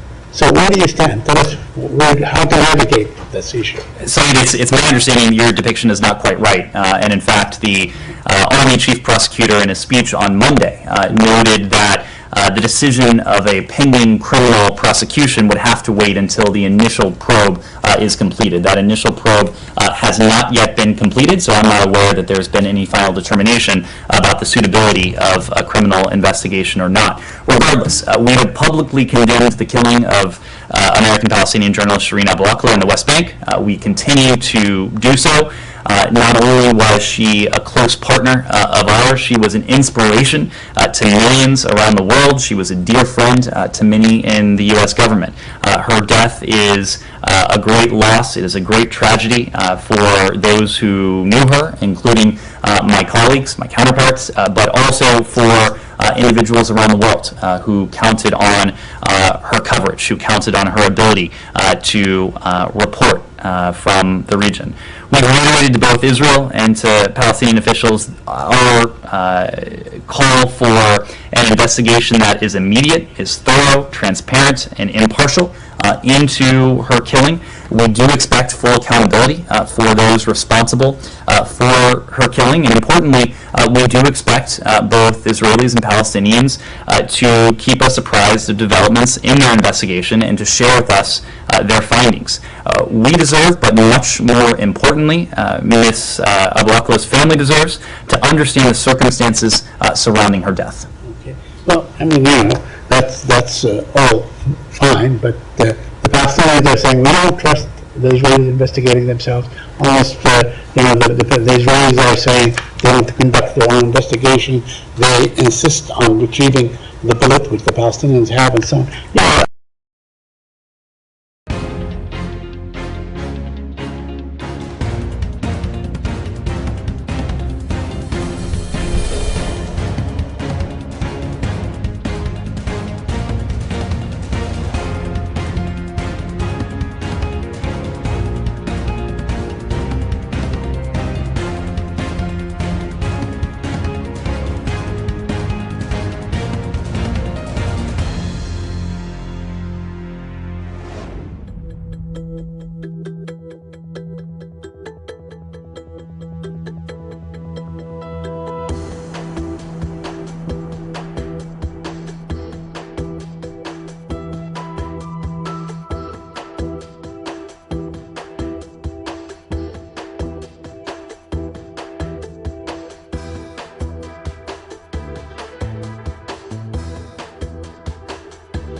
At a stalemate. Now, the Palestinians are saying they are willing to share whatever information they have with anyone, any international body, presumably including the Americans. Would you sort of endeavor to do something like this, to work with the Palestinians on this issue, alone without the Israelis?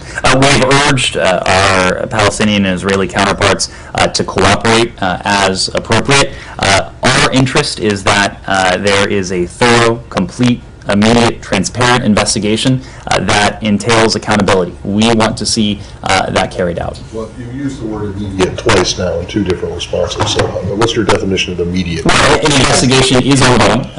So these investigations, we know we can't prejudge. Okay, so right now, you're okay with the status of whatever investigation is? Obviously, it's still in progress. The investigation, but it has not yet gone beyond immediate. You would complain that it's not taking, it's taking too long. Again, we can't prejudge the conclusion of the investigations, nor can we unduly rush any investigation. Our desire is to see the investigations be completed in a comprehensive and transparent way, in a way that culminates in accountability. It's my understanding that neither the Israelis nor the Palestinians have actually requested U.S. assistance in this investigation, or whatever investigation or plural investigations are going on. Is that correct? I'm not aware of any requests for assistance. But the Israelis have said that the U.S. could participate as an observer, quote unquote, as an observer. Has the U.S. taken them up on this offer? I'm not aware that we have, but as you said, I'm not aware of any requests for assistance. Then I just want to ask you about another investigation. It's one that I've raised sporadically over the course of the last year or so. And that is the discovery of the swastika in the elevator. It's been 300 days now since the Secretary promised an investigation into this incident. And it's been almost 300 days since we've had an investigation. This has been an incident that has been investigated thoroughly by our Bureau of Diplomatic Security. We don't have anything to share in terms of the individual or individuals who may be responsible for this, but the investigation was focused on attempting to determine if we could identify a culprit, a person responsible, or persons responsible, but also steps we could take to see to it that any such incidents would either be deterred or, in the event that something as horrific as this were to happen again, we would be able to identify the individual or individuals responsible in due course. So was an individual or individuals identified as being responsible for this? I don't have anything further to share. Is the investigation over? The investigation is not over in the sense that if we learn information that is germane to, again, the identity of the individual or individuals behind this, of course, we will take appropriate action. Okay, but it's been 300 days, literally 301 days now. I mean, we're coming up on a full year next month, or July. Are you telling me there has been no determination of who did this at all? Now, there is no one who would like to. I'm sure everyone wants to know. Everyone wants to get to the bottom of it. But the investigation that's been now going on for 300 days has not yet uncovered the culprit or culprits. And there is no one who would like to see the perpetrator of this horrific act, this horrific graffiti, identified as much as Secretary Blinken and other members of the State Department leadership team. That is why he immediately ordered an investigation, why this investigation was launched, but importantly, why this investigation is also focused on steps we could potentially take to see to it that an incident like this does not But it seems to be that when you undertake an investigation, like the investigation you were just talking about with Saeed, you want accountability for it, right? And so what you're saying is that no one person or people have been identified as doing this, so there has been no accountability for it. Now, regardless of what steps you might take to prevent something like this from happening in the future, there hasn't been any accountability for what did happen. Is that correct? I will make the point that in order to have accountability, you have to have credible facts pointing at a specific perpetrator. In this case, I will say, as I had before, that this is a large building with many people coming through this building. Some people, employees, some are guests. We are focused on trying to determine if we can identify the perpetrator of this, and in some ways, just as importantly, to see to it that we put measures in place so that something like this cannot happen again. I have a couple more issues to raise, if I may. Now, The Palestinians are saying they have turned whatever investigation they have, or results, or story they have, narrative they have, to the ICC. Would that be agreeable to you? As we said, we want to see a thorough investigation, and we do not believe the ICC is an appropriate venue. Okay. Now, there are also a lot of other things that have happened in the last 2 weeks, or the last 10 days. I'm sorry, can I just interrupt? Why is the ICC an appropriate venue for the Ukraine, but not for the situation in Ukraine, not an appropriate situation? Is this an individual? We believe that the ICC should maintain its focus on its core mission. And that core mission is to serve as a court of last resort in punishing and deterring atrocity crimes. So, there are always for home demolition, their expansion of settlement, their killing of other Palestinians, something like maybe 4 or 5 people, including maybe 2 or 3 teenagers and so on. I don't want to go on and on the new thing, but tell us where you stand. There's an article in the in Foreign Affairs by a former U.S. official and so on the settlement, and it said that nobody listens to you in Israel on the expansion of settlements when you express your dissatisfaction or your disagreement and so on. So why would the United States take a stand? A real stand. Say, if you do this, we're going to do this. We're tit for tat. Are we likely to ever see something like this? So we have spoken publicly. We also have conveyed very strong messages in private when it comes to settlement activity. And you know better than most that we have spoken out very forcefully, including in recent days, making clear our deep concern about steps that exacerbate tensions that have the potential to move us further away towards a two-state solution. We remain committed, as successive American administrations have, to that two-state solution. We believe it's important in its own right, but also because, importantly, it would convey what is really at the heart of our policy. That is to see to it that Israelis and Palestinians alike have equal measures of security, of peace, of prosperity, of dignity. That is not something we can see until and unless there is a two-state solution to this conflict. Yes. Yet, we have not seen the Israelis, roll back any expansion of settlements as a result of your statements, have we? So, to Latin America. One more on the peace process. Sure, we'll take these two and then we'll go to Latin America. Sure, just, so CNN came out with a new investigation just today that has evidence that Shireen was killed in a targeted attack by Israeli forces. I'm just wondering if you have a response to it and what your response is to the fact that a news outlet has been able to definitively come up with what happened here more quickly than the Israelis themselves. So on the second part of your question, Kylie, at least the coverage I've read has not portrayed this as absolutely definitive. And of course, any investigation that is conducted from afar, I think, would have a hard time claiming that it would be absolutely definitive. We want to see an investigation that is thorough, that is comprehensive, that is an accountability. I don't have any comments on the allegation you just made, but it is precisely why we want to see these investigations conducted. If that is in fact the case, we would expect to see those responsible held accountable. And do you view investigations like this by news outlets as something that the Israelis should take into account when they are conducting their own investigation? Just as when we conduct our reviews, when we monitor any given situation, we take into account all the various inputs. It is information that is available to us as the U.S. government, but also, importantly, inputs including from open source press reporting. Those can be quite valuable, quite insightful, quite useful.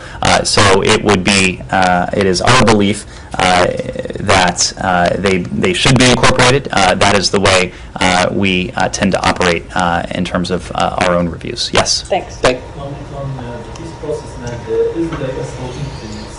Yeah, Egypt and Israel in bringing Saudi Arabia to Abraham Accords, and will there be a regional summit in the region next month when the president visits the region? The White House has not announced any POTUS travel for next month. I think, as you probably noticed in a recent readout between President Biden and Prime Minister Bennett, President Biden did offer that he would seek to travel to Israel in the coming months, but we haven't announced any travel formally, of course. Well, it was a bit more than that. He accepted an invitation. He didn't offer travel. The Prime Minister invited him, and he said, "Sure." He indicated that he looked forward to traveling to the region in the coming months. To the broader question of normalization agreements and the Abraham Accords, we've made the point repeatedly that we support the Abraham Accords. We welcome the normalization agreements between Israel and Arab and Muslim majority countries. We don't have anything to announce regarding additional countries joining the accords or normalization agreements, but this has been a topic of discussion with countries around the world, and we'll continue to engage with Israel and with countries in the region and in some cases beyond as we seek to expand these normalization agreements and look for additional opportunities to enhance cooperation between Israel and its neighbors, and in some cases countries that are farther afield. At the same time, we do not believe that normalization agreements and the Abraham Accords are a substitute for progress when it comes to Israeli-Palestinian peace. This was a point that you heard from Secretary Blinken. You also heard from several of the ministers that took part in the Negev summit in the Negev desert a couple of months ago in Israel. So it will be important for us to continue to seek to make progress towards a two-state solution, just as it's important for us to see if we can continue to build bridges between Israel and its neighbors and other Arab and Muslim majority countries. Can I go to Latin America? Sure. Colombia has an election coming up shortly. Gustavo Petro, who's considered the front runner by many polls, has expressed concern about the conduct of the election, about the counting process, and also about his physical security, saying that from the right wing there may be threats. Do you share, you being in the United States, does the United States share any concern about the elections? Are you confident that the elections will be held on time and peacefully? We are confident in Colombia's democratic institutions. Ultimately, we're not going to weigh in, of course, on the election beyond that, other than to note this will be a decision for the Colombian people. Could I actually just jump completely to a different region, to Ethiopia? Sure. There's been a roundup, according to various reporting, in Amara of particularly of people in the media, but also of others. Just last week, the Secretary was discussing saying that there have been some progress in Ethiopia. How concerned are you about this and what it means for Well, there has been progress. There's been important progress in terms of the humanitarian truce that has allowed additional provision of humanitarian aid into the Afar region. It is still not at a point where the humanitarian aid that is flowing in is able to meet the requirement, but we have seen an influx, and we hope to build on that by sustaining the ceasefire and continuing to work with our partners on the ground to see to it that humanitarian aid continues to flow into the region. You are correct, though. At the same time, we are deeply concerned about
the narrowing space for freedom of expression and independent media in Ethiopia, including a troubling increase in reports of harassment, detention, arrests of journalists, media professionals, and activists. We strongly urge the government of Ethiopia and regional authorities to uphold the rule of law and provide all applicable procedural safeguards for any individual arrested. We also urge the protection of press freedom online and offline, and for the safety of all persons advocating for their rights. Jamar. Just one thing on Quad and India. So there was no mention of Russia or Russian, neither of those words in the joint Quad statement. Do you know why it was left out? Was that a concession to India? Obviously, we don't speak to the diplomacy that goes into joint statements, but we have heard from countries around the world, including from the Quad, the importance of key concepts like territorial integrity, sovereignty, the idea of a free and open Indo-Pacific in which the rules of the road are adhered to and respected. Those rules of the road that apply in the Indo-Pacific, of course, apply equally in other regions as well, including in Europe. And so you've heard our fellow Quad counterparts speak to the importance of upholding and respecting those principles around the world. Does it bother you guys that whenever India is in these groupings that you guys seem to fail to put out a strong statement when it comes to Russia, and in other venues, other groupings, you guys do make an effort to call out Russia as the invader? Do you have any worries that might weaken Quad? We talked about this quite a bit in the context of the 2+2 that we had with our Indian counterparts a number of weeks ago now here at the Department with Secretary Austin and Secretary Blinken and their Indian counterparts. We made the point then that India has a relationship with Russia that has developed over the course of decades. What we have seen Russia perpetrate in Ukraine is something that has now transpired over the course of 3 months. And of course, our focus and our concern for potential Russian aggression against Ukraine only extends to the past 6 or so months. So we have never thought it realistic or possible to attempt to refashion or recontour a historic relationship that India has had with Russia that has developed over the course of decades in days, weeks, or even months. But the United States is now in a position, owing to a bipartisan legacy that goes back to the administration of George W. Bush, to be a partner for India that we were not able to be when India's relationship with Russia first developed during the Cold War. The United States is now a partner of choice for India when it comes to economics, when it comes to trade, and yes, when it comes to security. We were not able to be that partner of choice before, but we've been gratified by our ability to deepen those links between our economies, between our peoples, between our militaries, and we are confident that those ties will strengthen going forward as well. On Turkey? Sure. Okay, very quickly. Apparently, Turkey announced the plans, or it's been reported that Turkey plans to establish a security zone in Syria, and that we've talked about that. Oh, you did? We did. Let me. Someone haven't called on. Yes, please. Have any State Department officials met with Lebanon's Security Chief Abbas Ibrahim during his visit this week? And if so, was there a discussion of Americans missing in Syria? I'm not aware of any department engagement with him, but we will let you know if there has been a meeting.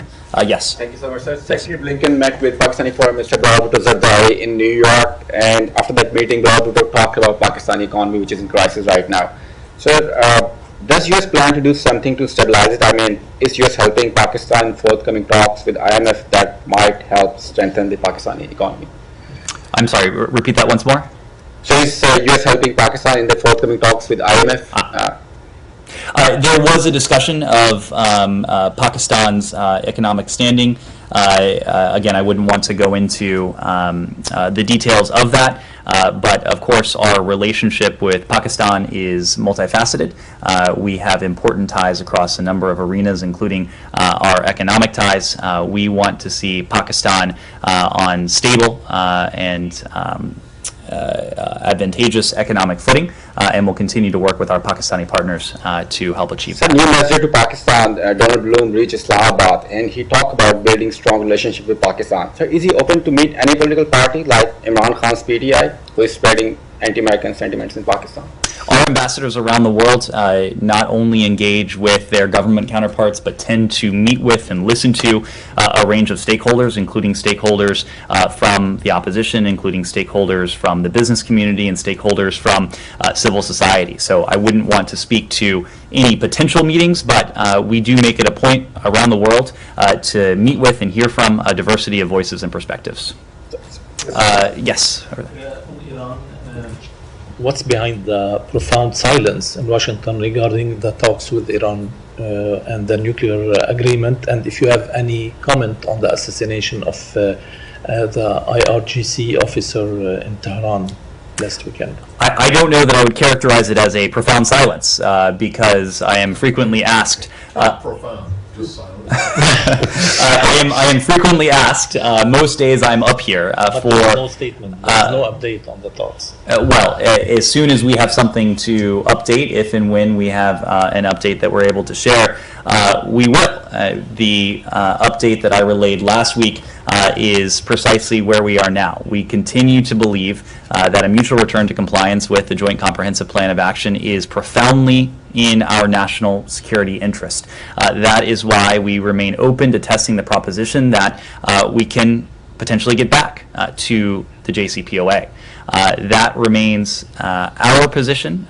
We know it remains the position of our European allies, our other partners, that the JCPOA provides the most appropriate solution to what has become a very serious non-proliferation challenge. As Iran has been unshackled from its nuclear commitments, as its nuclear program has galloped forward in ways that are deeply concerning to us. It is not only the United States, it's our European allies, it's our other partners that continue to wish to see those nuclear constraints reimposed on Iran so that it is once again permanently and verifiably prohibited from ever obtaining a nuclear weapon. That is the potential mutual return to compliance.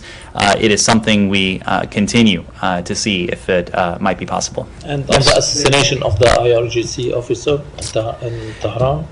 We've seen the reports. The only thing I'll say is that we had no involvement in the killing, of course. Yes. Thank you. Sweden and Finland are sending their delegations to Turkey tomorrow.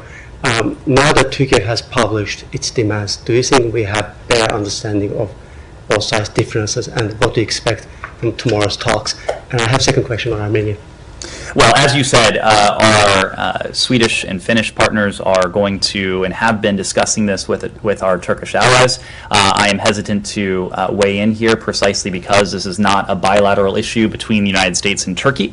This is currently an issue between Turkey and our Swedish and Finnish partners. I will only add that in following our engagements with our Swedish and Finnish partners and engagements with our Turkish allies as well, we do remain confident that we'll be able to maintain and preserve the strong consensus within the NATO alliance for a swift accession of Sweden and Finland. Thank you. Second question. Go back to your last answer on the IRGC. Sure. Yeah, man. You said, I think you said, we had no involvement in this killing, comma, of course. Where does this of course come from? It's not like the United States hasn't assassinated IRGC officials in the past. I recall the previous administration actually boasted about how they took out the IRGC commander. So why is this of course? And why are you denying it? No one even asked you if you were responsible for it. We were asked for a comment, so I provided a comment. Well, okay, but you don't. So that's your only comment. That we had nothing to do with it. That's our only comment. Correct.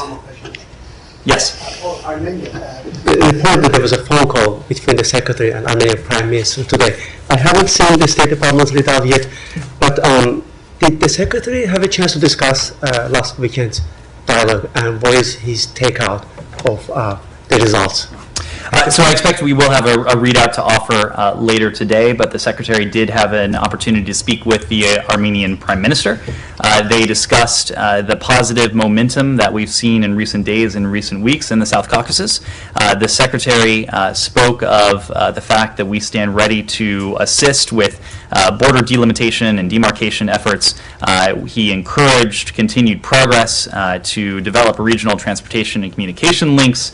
The Secretary went on to highlight the importance of continued bilateral dialogue to solve the challenges in this region. He reaffirmed our support for, as you alluded to, the EU brokered conversations between President Aliyev and Prime Minister Pashinyan.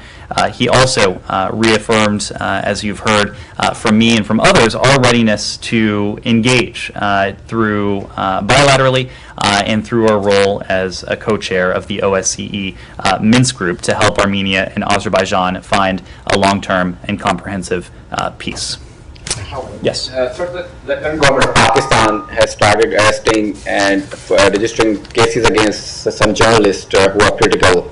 Few of my colleagues, Sabir Shakir, Herschel Sharif, were also been booked.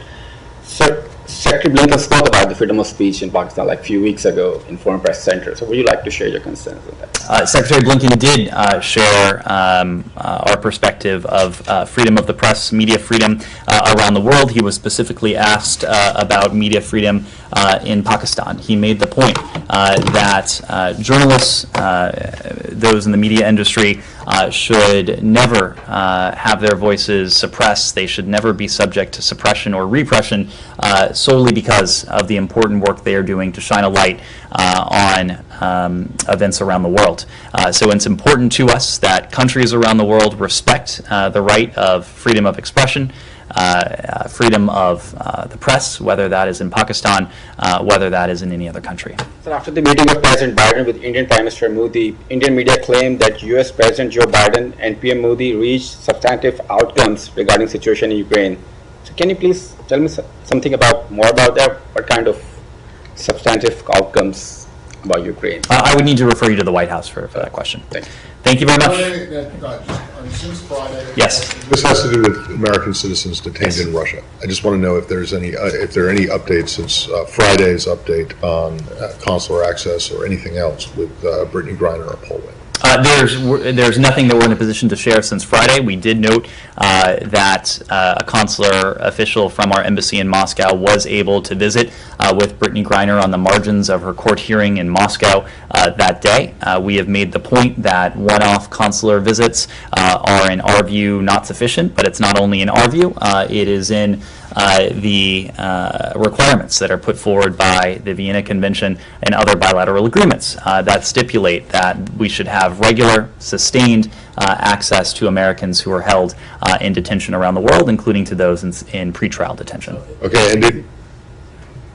I wanted to ask about Austin Tice. Anything new? Well, that already kind of came up. I'm sorry?